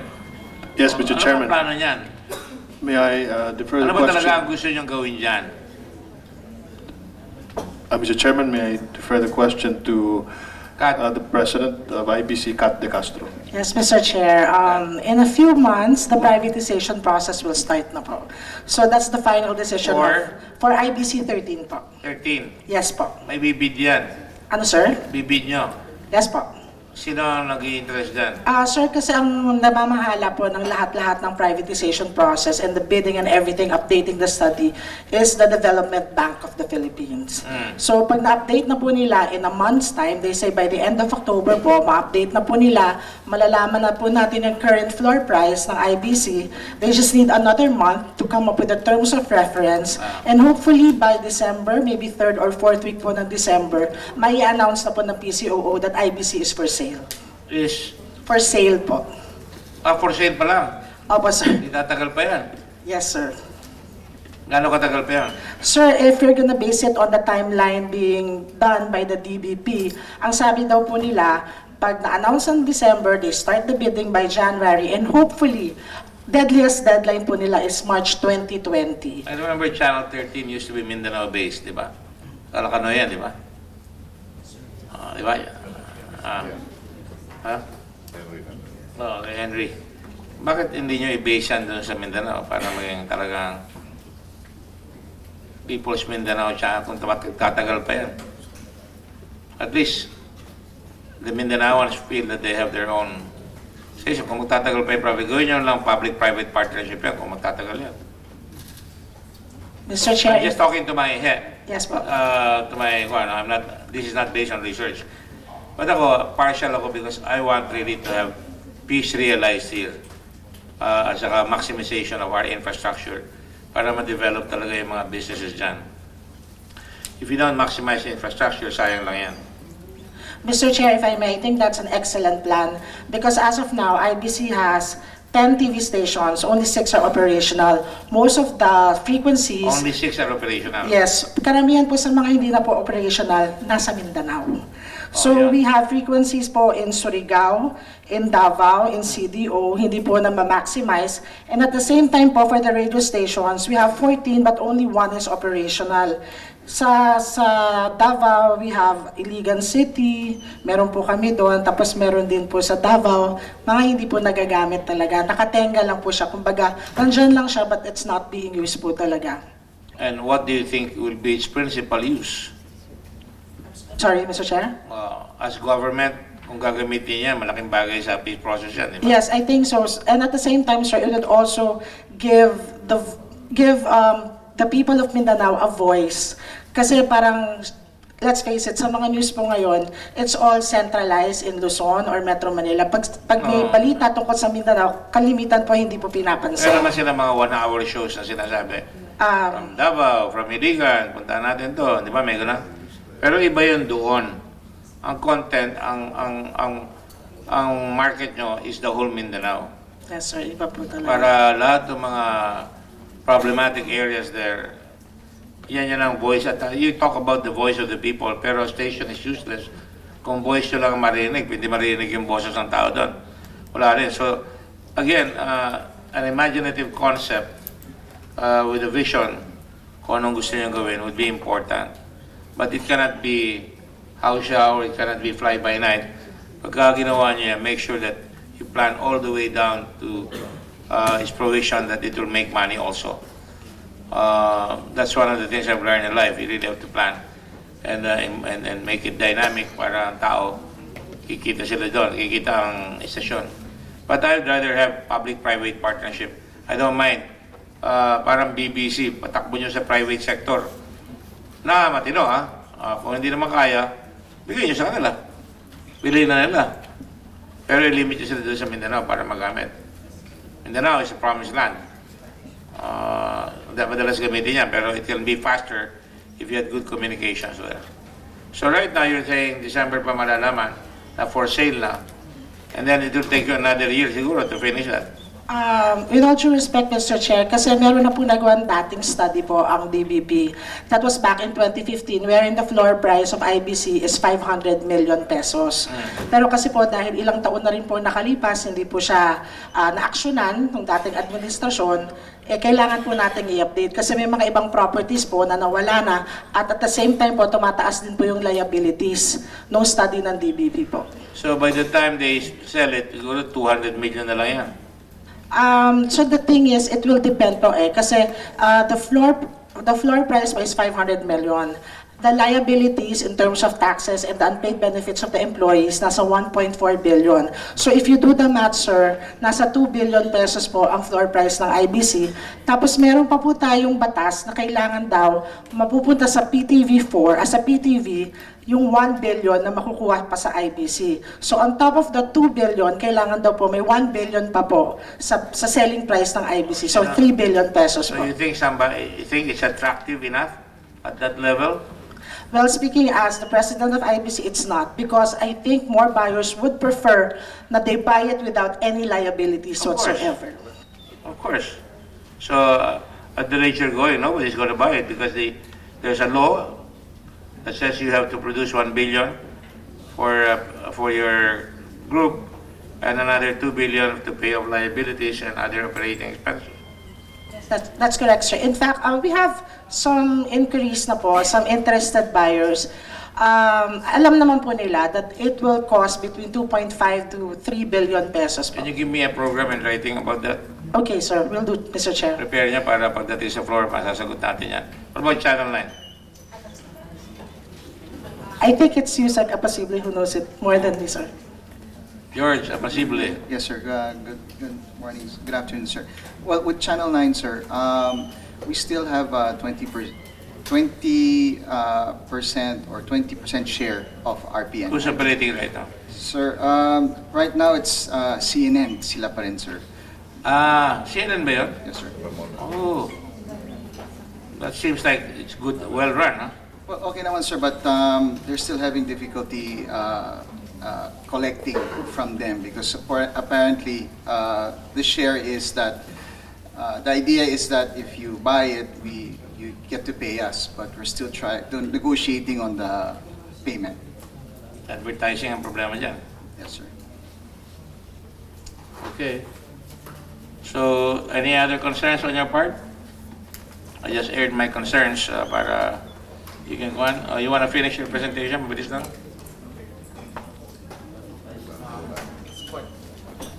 Mr. Chair, it's a list of accomplishments actually, but I think if it's up to you, Mr. Chair, do we proceed or it's You have quite long. accomplishments? Yes, we have. Magbubuhat kami ng bangko.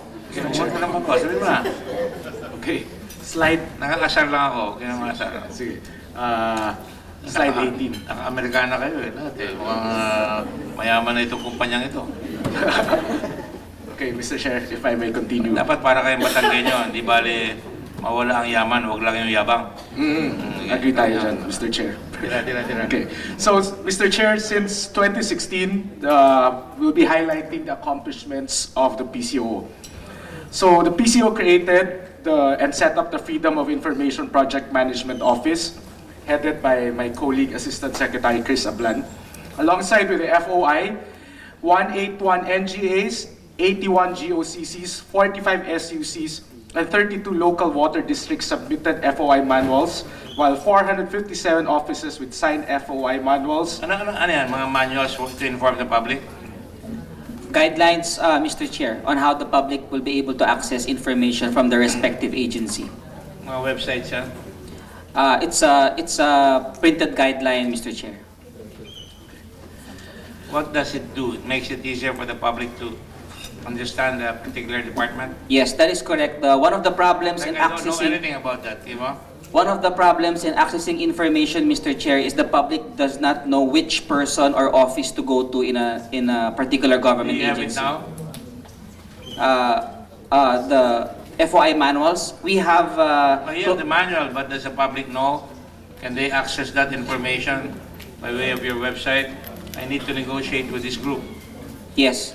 Yes, Mr. Chair, we have a website, it's foi.gov.ph. We have close to 500 government agencies that the public can ask questions from.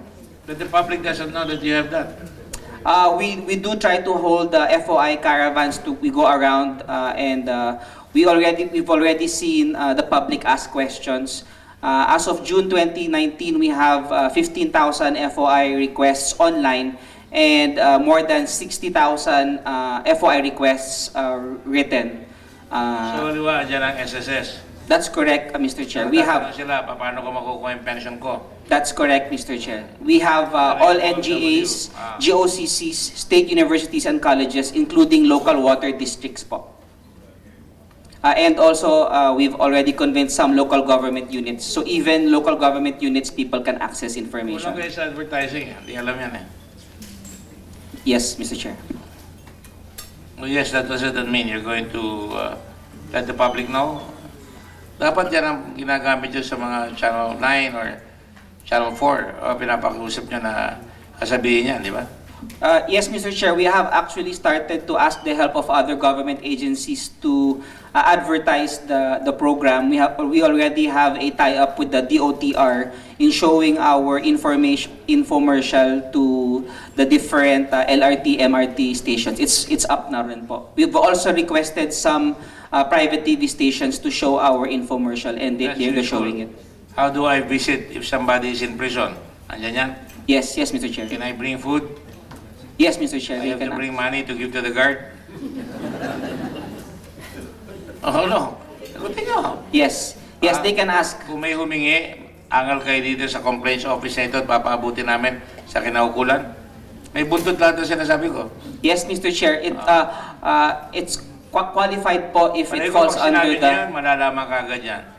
Ang daming sinasabi na pagka may complaint, paabuti nyo sa 166 ba yan? 8888, Mr. Chair. 8888. Pero wala ako narinig na complaint na naayos. Dapat sinasabi niyo yan. Yes, Mr. Chair. Wala ako narinig doon, ha? Of course, I'm only one, but maybe the others. Have you heard of 888? Nagagamit niyo ba yan? Nagagamit niyo ba yung 888?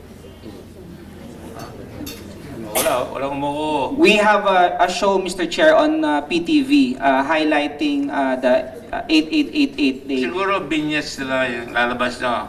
You have a problem, tumawag kayo sa 888. Tapos sabihin nyo, maniningil na talaga ako dito.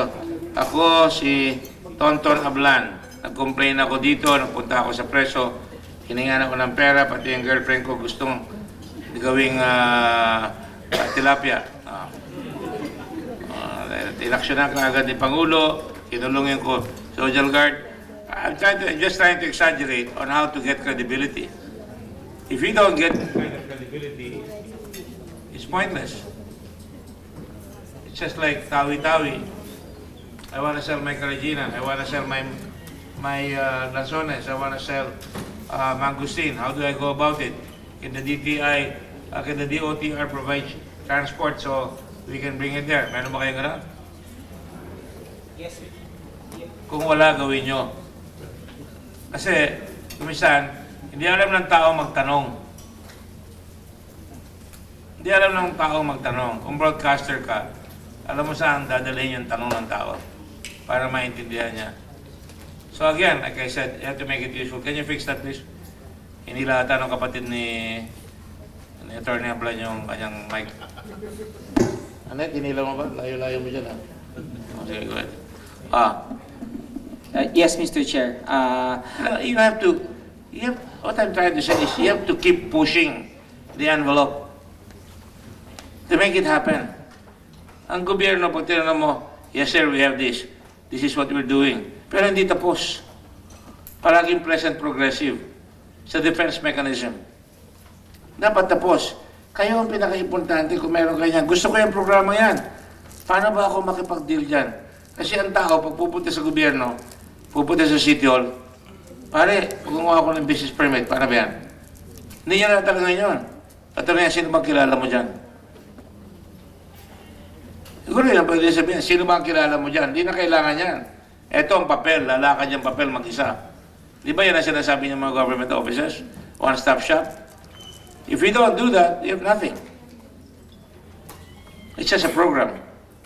Sayang. Magandang idea. But if you're not gonna make it happen, sayang. Go ahead. So the PCO created and set up the Presidential Task Force on Media Security. We also Ano yan? successfully, Mr. Ano yan? Undersecretary. Si Joel. Yung mga binabaril na media kasama nyo, yun ba yan? Anong task force ang nangyari? May binabaril pa ba? Right Baka now, importante, character building.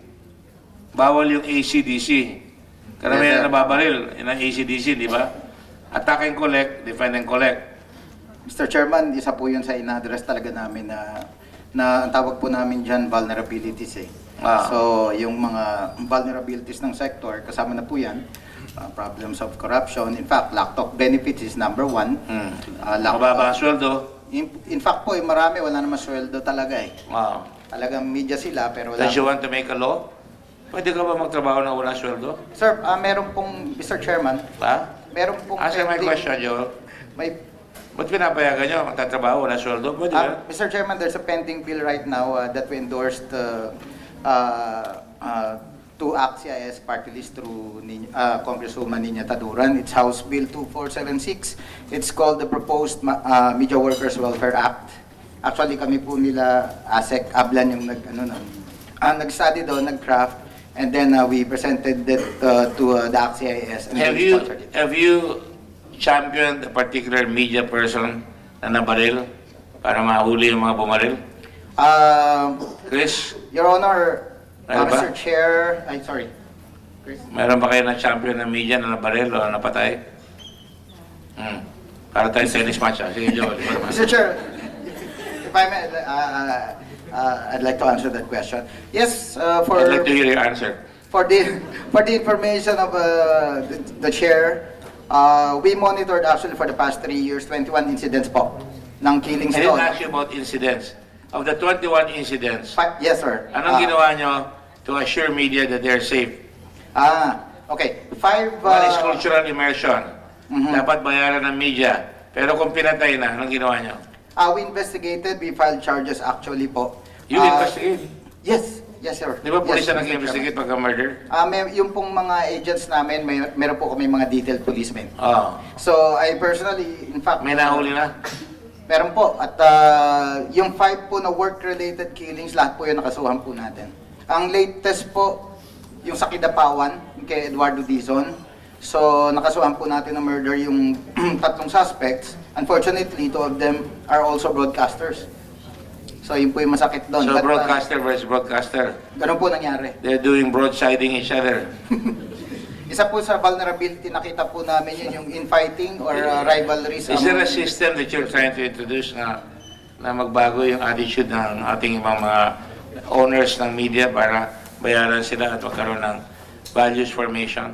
Dito, kailangan mo lisensya para mag-abogado. Pero pag hahawak ka ng himpilan, di mo kailangan lisensya. Yun po yung Di mo rin kailangan ng sweldo, kaya titira ka, pag tumira ka, babariling ka. Exactly po, isa po yan sa problema, especially sa Mr. Chairman, yung block timing na tinatawag. Di ba? Kawawa po yung mga block timers because nakita natin. Do we have too many radio stations in this country? Yes, Mr. Chair, Too many? I'd like to, we have actually 400, let me check my records, andito po yun eh. Kanina ko pa gusto sabihin. Eto, Mr. Chair, as of, I asked a report from the National Telecommunications Commission earlier this year for us to know the exact number of stations, TV and radio, all over the Philippines. So the NTC replied, and these are the information that we got. We have 436 TV broadcast and cable. Private po ito, nationwide. We have 411 AM stations nationwide. And Iba wala sweldo yan. Black time marami lang. po dito. 1,014 po yung FM stations. And per... Are you in favor of a law that will say you cannot operate a radio station unless you pay your staff? It's included in Kailangan our ba ng lawyer? proposal po. In our proposal. Di ba exploitation of labor yan? Because you cannot employ anybody without just wages, di po ba? So kawawa po talaga yung mga media. Pero hindi naman siya employee, black timer sila, negosyo nila yan, di ba? Tapos Papa, nahuli kita. sila yung actually Kaya nagbabayad pa sa station eh. Kinukuha niya yung black para bayaran siya. That's right. So hindi siya kukuha ng sweldo. Marami pong victims, black timers. Siguro more than dapat 20. pagbawal niyo talaga yung black timing na yan. Dahil talagang, kung may statistics here to show, yung black timers are really an excuse for extortion. Listen nyo. Kaya ask for regulation among KBP. Pwede We ba did- yun, Martin? You have to solve the problem. Mr. Chair, in the task force, yung KBP po ay umuupo. So we raised that up to them, yung problema talaga. And they admitted they have a problem with black timing. In fact, on our inventory, we have more than 20 black timers killed over the past few years, no? So, ang nakita po kasi natin dito, very vulnerable yung black timers dahil walang pakialam sa kanila yung station. They're left to fend for their own. However, halimbawa, pag napatay na po or sinaktan, may disclaimer po yan eh. Pero ang issue po dito nakita namin, Your Honor, that might interest you, if it is a form of actually redelegating the franchise. Kasi ang problema po, I cannot operate a radio station without congressional franchise. However, as the radio station management, pupunin ko po siya, and then I will tell him, you may air sa aking programa. Pero hindi po siya part ng... Di ba Itbulaga is a black timer? Ayun, Ayun, bakit hindi natin gamitin yung example na yun? Kung magba-black timer ka, may capability ka, talagang tunay na programa yung lalagay mo. That's right. And isa pong na-discover namin, Mr. Chair, na problema, yung ibang victims po na napatay, politicians paid for their black times. Ha? Politicians paid for their black times. The politicians pay Yeah. them. Mas mura, no? 20,000 lang daw po per month eh. Yung, at least yung one May victim. tiga-baril lang agad sa kanila. Kinausap ko po yung congressman. I asked him, is it true that you paid for the black time? Yes, I did. Then you may... Namatay yun. Patay po yun. Dahil binayaran na siya, humingi pa siya sa kabila, Hindi ko po, tinepok siya. hindi ko po ma-assure, Your Honor. But, Bakit hindi? Kala ko nag-iimbestiga ka. yes, na-file na po namin ang kaso yung Programa Yung Joel gunman. Menco, investigador na napapatay na media. sabi ko, Di ba? wag lang ako, Mr. Chair, ang mapatay. Siyempre, ayaw naman kita nang mapatay. Anyway, go ahead. Sige. Dami niyang problema. So in 2017, Mr. Chair, the PCO also successfully created the brand for the chairmanship of the Philippines in ASEAN. We created the logo, the marketing materials, the Huwag theme. na yung mga ganyan. Lagay niyo lang ng isang line yan, paragraph. Sige. And then, Malang black timing dito, may bayad. my bad.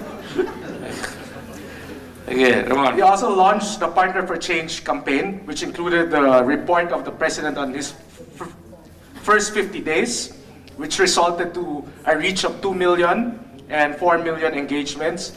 And in the same year, Mr. Chair, we also produced 2 commercials for the war on drugs of the President, and this was in the collaboration with Brillante You have a Mendoza. copy? Yes, Mr. Ano ba Chair. sila? You have a copy now. look for it. Look for it. You look for it. Are you trying to... No, that guy, Mr. Chair. It's either here or it's not there. Yeah. Yes. Okay. So that campaign resulted to a reach of 7 million and an engagement of 3 million. And Mr. Chair, So ang hit nyo para yung... That's may, online. May tumawag. Lahat ng kamag-anak nyo, pinatawag nyo. Gano'n? lampas pa po dun. Lampas Kasi pa. 7 million, Mr. Chair. And then we also partnered with the private sector. No, but is that really the gauge? Ang gauge mo, siguro, mataas sa survey si Presidente. But is really that because of that? Sa akin, ang dami yung program. Mag-focus na lang kayo doon sa talaga magiging effective na program. That's what I would prefer. Pick a winner. Kung nanalo kayo, then you can really let everybody know that this is what you've done. Hindi puro program eh. Pag tinanong kayo dyan, kung lilikutin ko kayo, madidisgrasya kayo sa budget niya because I don't know what the relevance of that is all about, quite frankly. Sige na, ano pa? Tapos na? Next slide. Ano yung partnership change mula sa masa? Ano ba yan? But bigyan na naman ako ng kwan. Kopya na lang. Propaganda ninyo, one-liner nyo lang para... Hindi naman nyo ako mabobola eh. Sige lang. Mr. Chairman, Next slide na lang, Mr. Chair. Mr. Chairman, we'll provide you with the entire slide. This slide Para goes pag up to tinanong ako, 60. ito ang bola ni Juan, ni Ramon Walubing. Tatanungin tayo dyan sa floor, makatanungin kayo dyan eh. Kung hindi ko nakasagot dyan, hindi ko Mr. Chairman, yung budget dyan. we have up to slide 63. We can submit everything. Sabihin dyan na lang yan. Pero kailangan ninyo, may suggestion, anyway, alam ko naman, kulang yung budget nyo, a good communication campaign costs a lot of money. But ang importante, mamili lang kayo nung gagamitin nyo yung budget nyo na masasagad nyo. Kung malulugi lang kayo sa BBC, sara nyo na muna. Yun na lang kikita. At pag napakita nyo yan, next year, dagdagan nyo na yung budget namin, kumita na itong 5. O pwede kami another 5 para lumakas. Pero kung pala'y ini-spread nyo yung damage, wala kayong kikitain. Does that make sense to you? Di ba? To me, doesn't make sense. Why we throw good money after bad? Nalulugi kayo. Unless you can say, but boss, naglagay kami dito sa tawi-tawi, pasulta. Ang resulta, maraming kaming programa. Pupunta yung mga tao, yung mga Muslim, sinasabi nila, mabuti may programa kayo dito. Ito nagawa namin, DTI did this. Ito na paggamot namin sa mga ospital. Ito, in-airlift namin ito, may sakit. That is something that we can understand. Right? Gumawa na lang ngayon ng ganong programa. Put your money where it will be most effective. So, I would suggest you give me a priority listing of how you can really reprioritize. I don't know if we can do it, but I'd imagine you have a summit among all of you. Pero one day lang yun. Alam mo, pagka nagpapamiting ka, etong agenda mo, etong target mo, sabihin nyo na kagad. Kakat natin lahat yung programa yan para pag nag-report tayo sa masa, kay Presidente o sa Kongreso, meron tayong panalo. Right now, wala akong may pinpoint na panalo kayo eh. Forgive me ha, I'm just being frank. And I want you to win because importante yung communication sa buhay ng isang bansa. If we cannot communicate the efforts, patay tayo. Yes, lalo na yung mga kakompetensya nyo, they don't care. They will do everything to print the salacious, makikinig ang tao doon eh, skandalo. Yun naman ang nangyayari, it become a scandal shit. Pero kung kayo, conduct yourself with dignity like BBC, may contact talaga, may content, boy, I'm sure you'll be very proud of yourselves and your families. Okay? Nakala ba?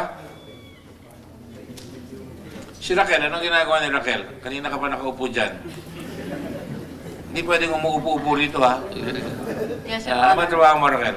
Yes, sa broadcasting po, mass media. Overseer po ako ng PTV. Does that mean that you take care of content?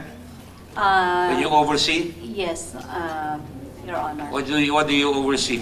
Yeah, kailangan, Overperformance or underperformance?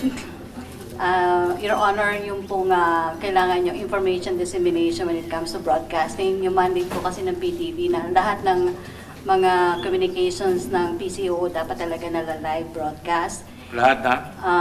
Yung pong mga press briefings, speeches of the President. yun po. Dedicated ka sa Presidente? Yes. And Okay. presidential coverages. Yan Your pala Honor. sikat na sikat si Sal Panelo ngayon, no? Ikaw ba yan? Bakit di si Martin yan? Galing ka na doon, di ba? Oh, no, Mr. Chairman. My assignment really is to fix the infrastructure. Yeah. Sal, Sal is is the the... contemporary of Senator Drilon. They belong to the same fraternity. Oh, yes. And he's a good friend of mine, by the way. Go ahead. Yes, and then, kasi po yung PTV, like yung 8888 ngayon, the President's Kulang na kulang yan. flagship program, and then nalalive na po sa PTV. Kasi, Your Honor, lahat po ng content ng 8888, dapat po talaga nagagaling sa Presidential Complaint Center. Ilan na save na tao ng PGH? Di no? Your Honor, lahat po ng data kasi under ng Presidential Complaint Center, wala po sa PTV. Di ba? May budget ng PGH galing sa gobyerno. Araw-araw naggagamot. Ito ang pasyente. Ito ang pinasok. Nabuhay. Ito ang mortality rate. Ito. Nakasave ang tao dahil mura dyan. Binayaran ng PhilHealth yan. That is the kind of propaganda people need to know. Ang mahal-mahal pumasok sa health center. Ang tinulong ng PhilHealth dyan, ganito. Ang tinulong ng DSWD, ganito. Meron ba kayong programa gano'n? Your Honor, ganun po yung sa 8888, and then meron pong coordination Hindi ngayon. ko pa narinig ang 888 din, pero wala ko narinig na... Meron pong program, meron pong segment, Your Honor, na inilalabas po doon. Segment doesn't cut it. Sa akin, kung ako yan at ako nag-mayor, kung may mayor's program, may presidential program sana, that's what he can say. He can say it best. Itong programa natin sa 888, ito, istorya na yung Aling Basyang, ang kanyang anak na kulong doon sa Saudi Arabia, nilabas natin, inuwi natin. O ito mga ito, nahuli natin itong mga pulis na ito nagluluko. That will be more effective. Yes, Your Honor. Tapos ito, tumawag sa 888. Ilan ang nasasave niya sa mga, alam niyo ba kung ilan nababanggang sa motorsiklo araw-araw? No, Your Honor. Dapat meron tayong programa dyan. Meron tayong mga ambulansya pong i-pick up dyan. Alam niyo ba kung ilan ang pinapatay na riding in tandem? Tumihimik kayo. No, Your Honor. Yun. Karamihan ng mga media pinapatay riding in tandem. Pati nga doon sa Pilipid, pinatay riding in tandem eh. Yes. Do you know that there were a dozen people killed, all Bureau of Correctional people, in the last 5 years?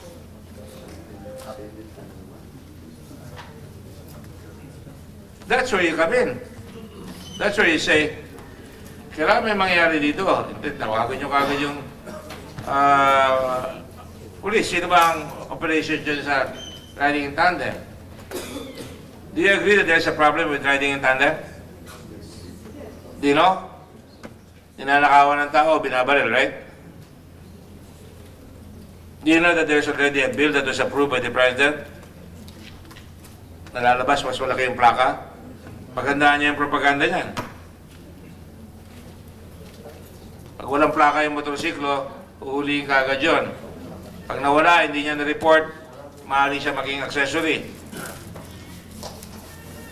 Yan lang sinasabi ko, dapat paliwanag sa tao. Kasi yan is protection ng tao yan eh. Ang tingin naman ibang motorsiklo na meron lang nagpapasikat na leader siguro doon na, kawawa naman tayo kasi laki ng television yung plakang ginagawa ni Gordon. Traba ulo ng putses na.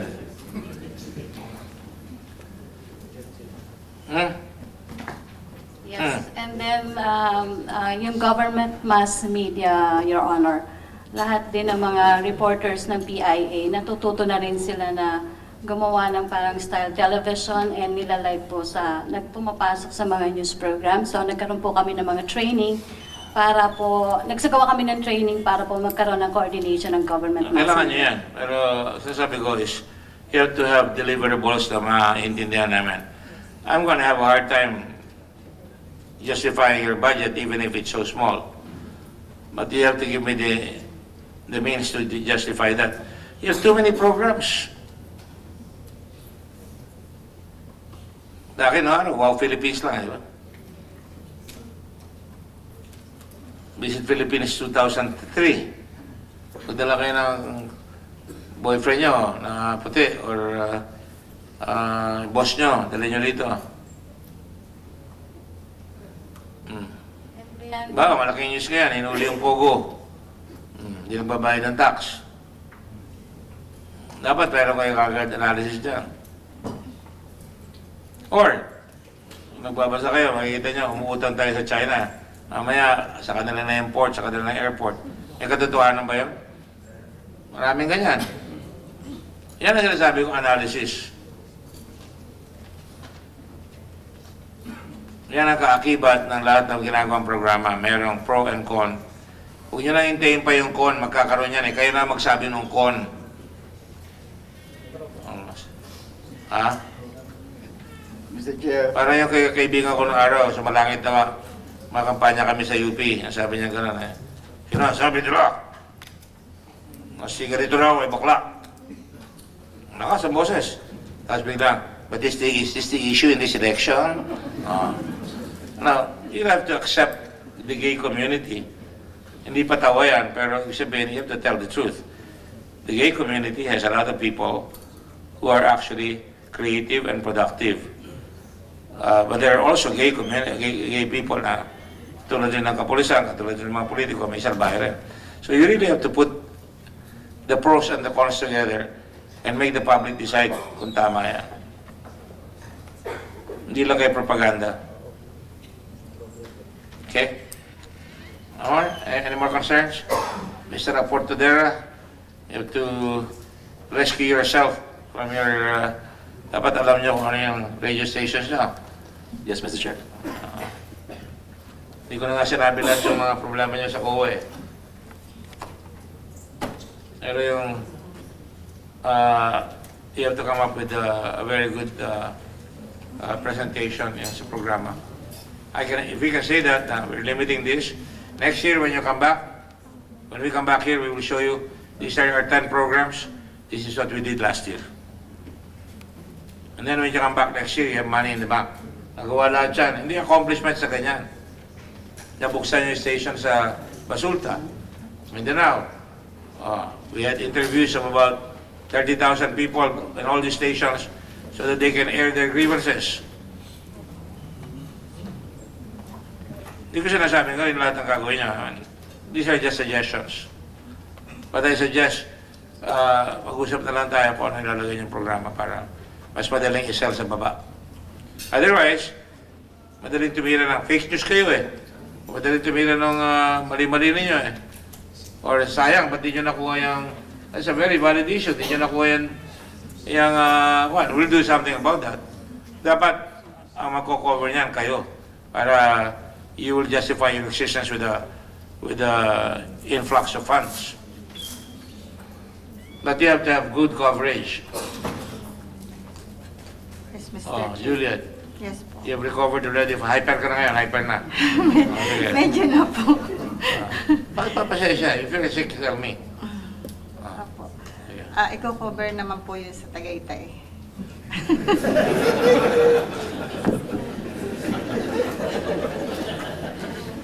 Okay. Anything else? Michael, Lumpinas? Apo, saan printing ninyo? Kayo ba napiprint ng balot sa Comelec? Good morning, Mr. Chair. Ah, si It's the President. National Printing Office O po. National Printing Office, sorry. Ano yung Apo? We are Passport, also, tama. we print the passports, Your Honor. Di ba lugi tayo dyan? Ginawa natin 10 years na yung passport? Hindi naman po, Mr. Chairman. Ini-stagger nyo lang. Hindi naman po. Hindi naman. Paano pag nakakuha na yung maraming passport? Pag tayo hintay tayo, wala nang papakuha ng passport, nahubos na tayong tao. There will be a little bit of increase in the cost kasi nga dagdag na mga pages on the booklet. May singil yun pag nagdagdag kayo. Hindi na ini-staple yung passport, kailangan bagong passport niya. Hindi naman, Your Honor. Anong hindi naman? Ano? Yung staple? Oh, bagong passport niya, kakabitan mo. Ay. May visa doon eh. Yes. It will be attached to the old passport because the visas are in the old passports, Your Honor. Mr. Valles, kayo gumagawa ng ballots, di ba? Yes, Mr. Chair. For the last election, the National Printing Office have a net income of 169 million for the printing of official ballots. Binayaran kayo ng COMELEC? Meron pang kunting balance, Your Honor. Ano yung kunting balanse? It's the fourth tranche of the VIS, the Voters Information Sheet. VIS. It's another form, the VIS, the Voters Information Sheet. Yes. Yeah, so meron pa kaming collectibles doon, the fourth tranche. But I understand, papasok na yung Your Honor, papasok Hindi na ko yung... tinatanong, excuse mo, magkano utang sa'yo? For the 2019 election, fully paid na po sila, Your Honor. That's why we have a net income of 169 million. Kala ko may parating pa ng utang. Yung it was yung yung ibang paraphernalia, Your Honor. Like what? The BOL, yung pininta namin na balota during the Ano yan? DOM? BOL. Dirty old man? No. BOL po. B. Yeah. Bad old man. Hindi naman po, Your Ano Honor. yung BOM? Hindi niya alam, bila siya ng bira, tama? Hindi niya alam.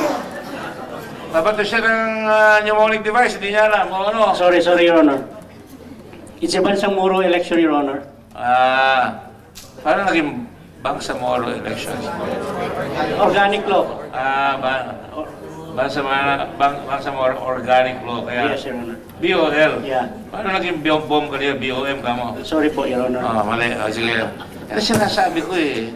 Nang naglabas tayo ng balita, mali pa. Parang weteng, ano ba naman yan? Sige. The National Printing Office is operating under the revolving fund or special fund.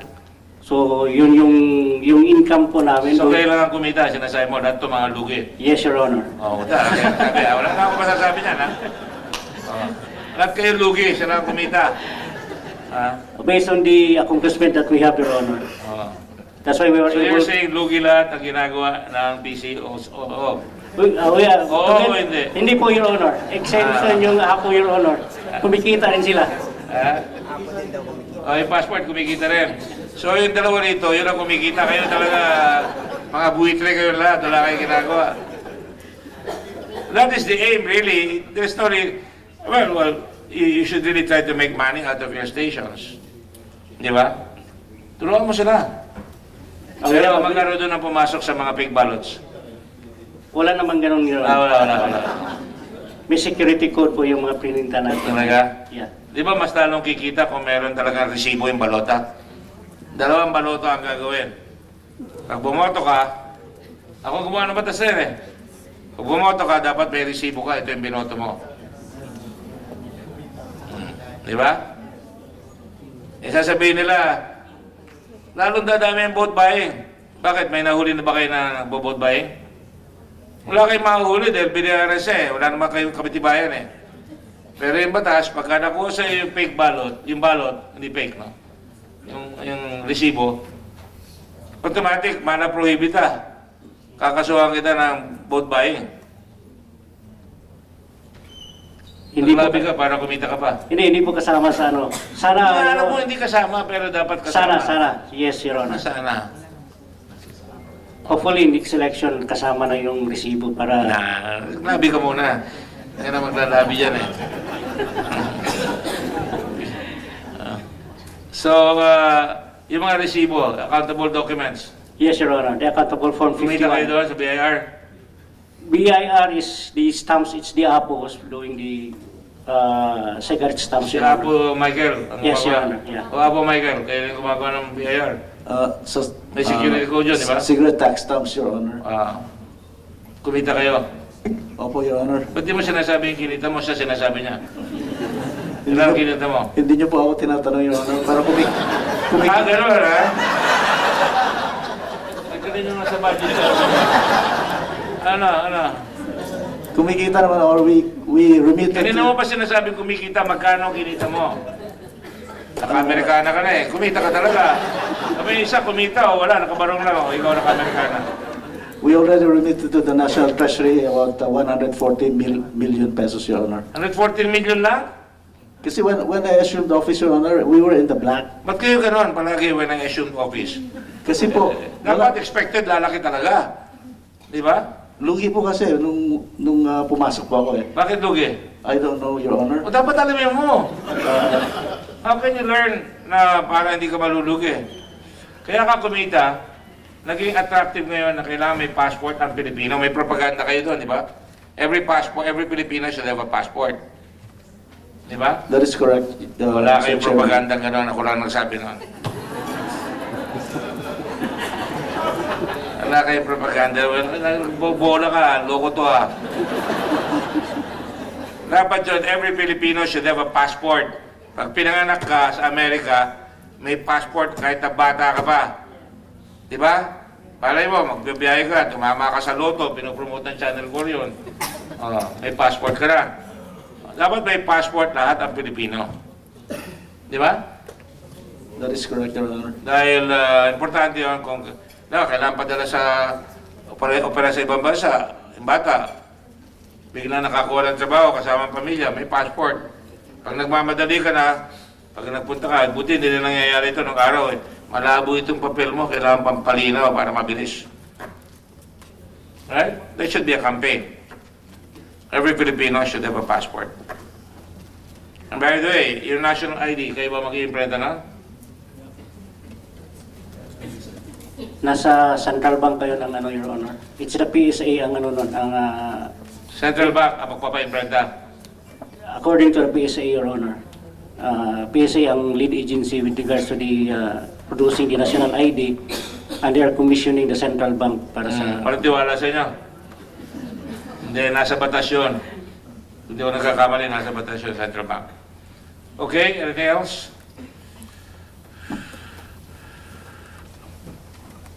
Yeah.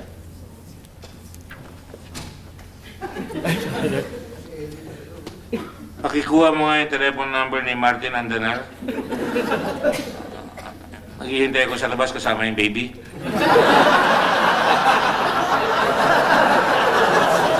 Yari ka. Masaya kayo, ha? Is there a budget? Ito, palayo ko, kalaban nyo ito. Is there a budget for IBC 13 while waiting for the privatization? Iyan ang tanong. Ng empleyadong hindi binabayaran. Kasasabi lang natin, dapat binabayaran eh.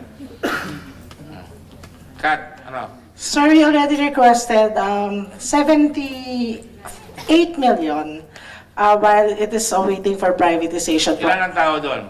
Sir, ngayon nasa 135. Pero may ginagawa silang trabaho. Opo, kasi nationwide naman po yun, sir. Nationwide. Apo. Binabantayan. Yes po. Pinupunasan sa dumi.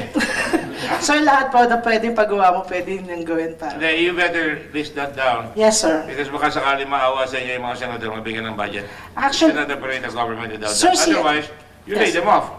Is that the most minimum na pwede nyo gawin para maalagaan yung equipment? Sir, sana kung mas malaki, mas maganda po. Pero, Talagang swapang talaga ito. Sabi nga, sasabihin sa iyo, wala namang kinikita dyan. Ba't kayo nagpapasweldo kung walang kinikita? Ba't di nyo lang i-seal? Bayad na lang kayo ng gwardiya. sir, meron pa kami mga operations pa. We produce programs pa until now. So you have to justify that. Yes, If you sir. want a budget like that, Yes, sir. kawawa naman yung mga tao doon, may pamilya rin yung mga yan, dapat sumweldo. Yes, sir. Kaya tayo naman walagta ng taxes para umandar ang gobyerno na maayos. Sir, ang DBM po nagbigay po sa amin, nag-a-allot sa amin ng 27 million for Kulang pa. 2020. Kulang pa po, sir. Mga 54, 55 million pa po. Bigay mo sa akin yung listahan para talaga natin ang DBM ko, no? Yes, Mr. Chair. Pero how can they justify that? How can you justify having a budget, having employees that you're not paying? Lalaki ang sunog niyan. Sir, kasama naman po sa budget na yun talaga yung payroll po. Tama sa budget pero walang appropriation. Paano yan? Ayun lang. Kita mo? Gusto mo ako lahat na sasagot ng problema mo eh. You better find a solution to that. Yes, Mr. Chair. Make sure that I know the answer for that. You should talk to the DBM and that you should really speed up the privatization para mawala na yan. Yes, Mr. Chair. Otherwise, you reduce the employment in that area. Diba? Yes, Mr. Chair. Pag nireduce mo ba yan, ilan ang drop dead boundary mo? Kapag ano, Mr. Chair? Ilan ang drop dead na pwede mong patakbuhin yon na Mr. Chair, actually yung dati po kasing empleyado na IBC nasa 200 plus, but etong... Hindi nga uma-under na eh. Sir, 54 na po yung na-retire ko. So 134 na lang po yung mga empleyado nationwide po. Hindi nyo pwedeng bigyan ng early retirement para hindi na... Sir, wala po kaming pambayad sa early retirement po Bigyan nila. kayo ng budget. Yes, sir. That is the solution. Give them early retirement para sa ganun, tapos na yung problema nyo, hindi na umiikot yan. Yes, Mr. Chair. We will take note of that, Mr. Chair. I will charge you attorney's fees that sa akin nagagaling. You better do a computation para sa mga tao doon. Yes, Mr. Chair. Thank you. Okay? I guess on that note, I have another meeting. I'd like to script yung kodigo. The budget of PCOO and its attached agencies is submitted to the plenary session. Is suspended. Totoo yan ang kon. Until we get there. So, we have to pass the plenary. So, Martin, make sure you have all the data. Okay? And don't bring Sal Panelo. Lolo ako lang yun. Nabibiruan kami ni best friend ni Senator Julian. Best friend. Okay? Tawag namin dyan ex parte. Okay? Thank you very much. I hope you all have a good day.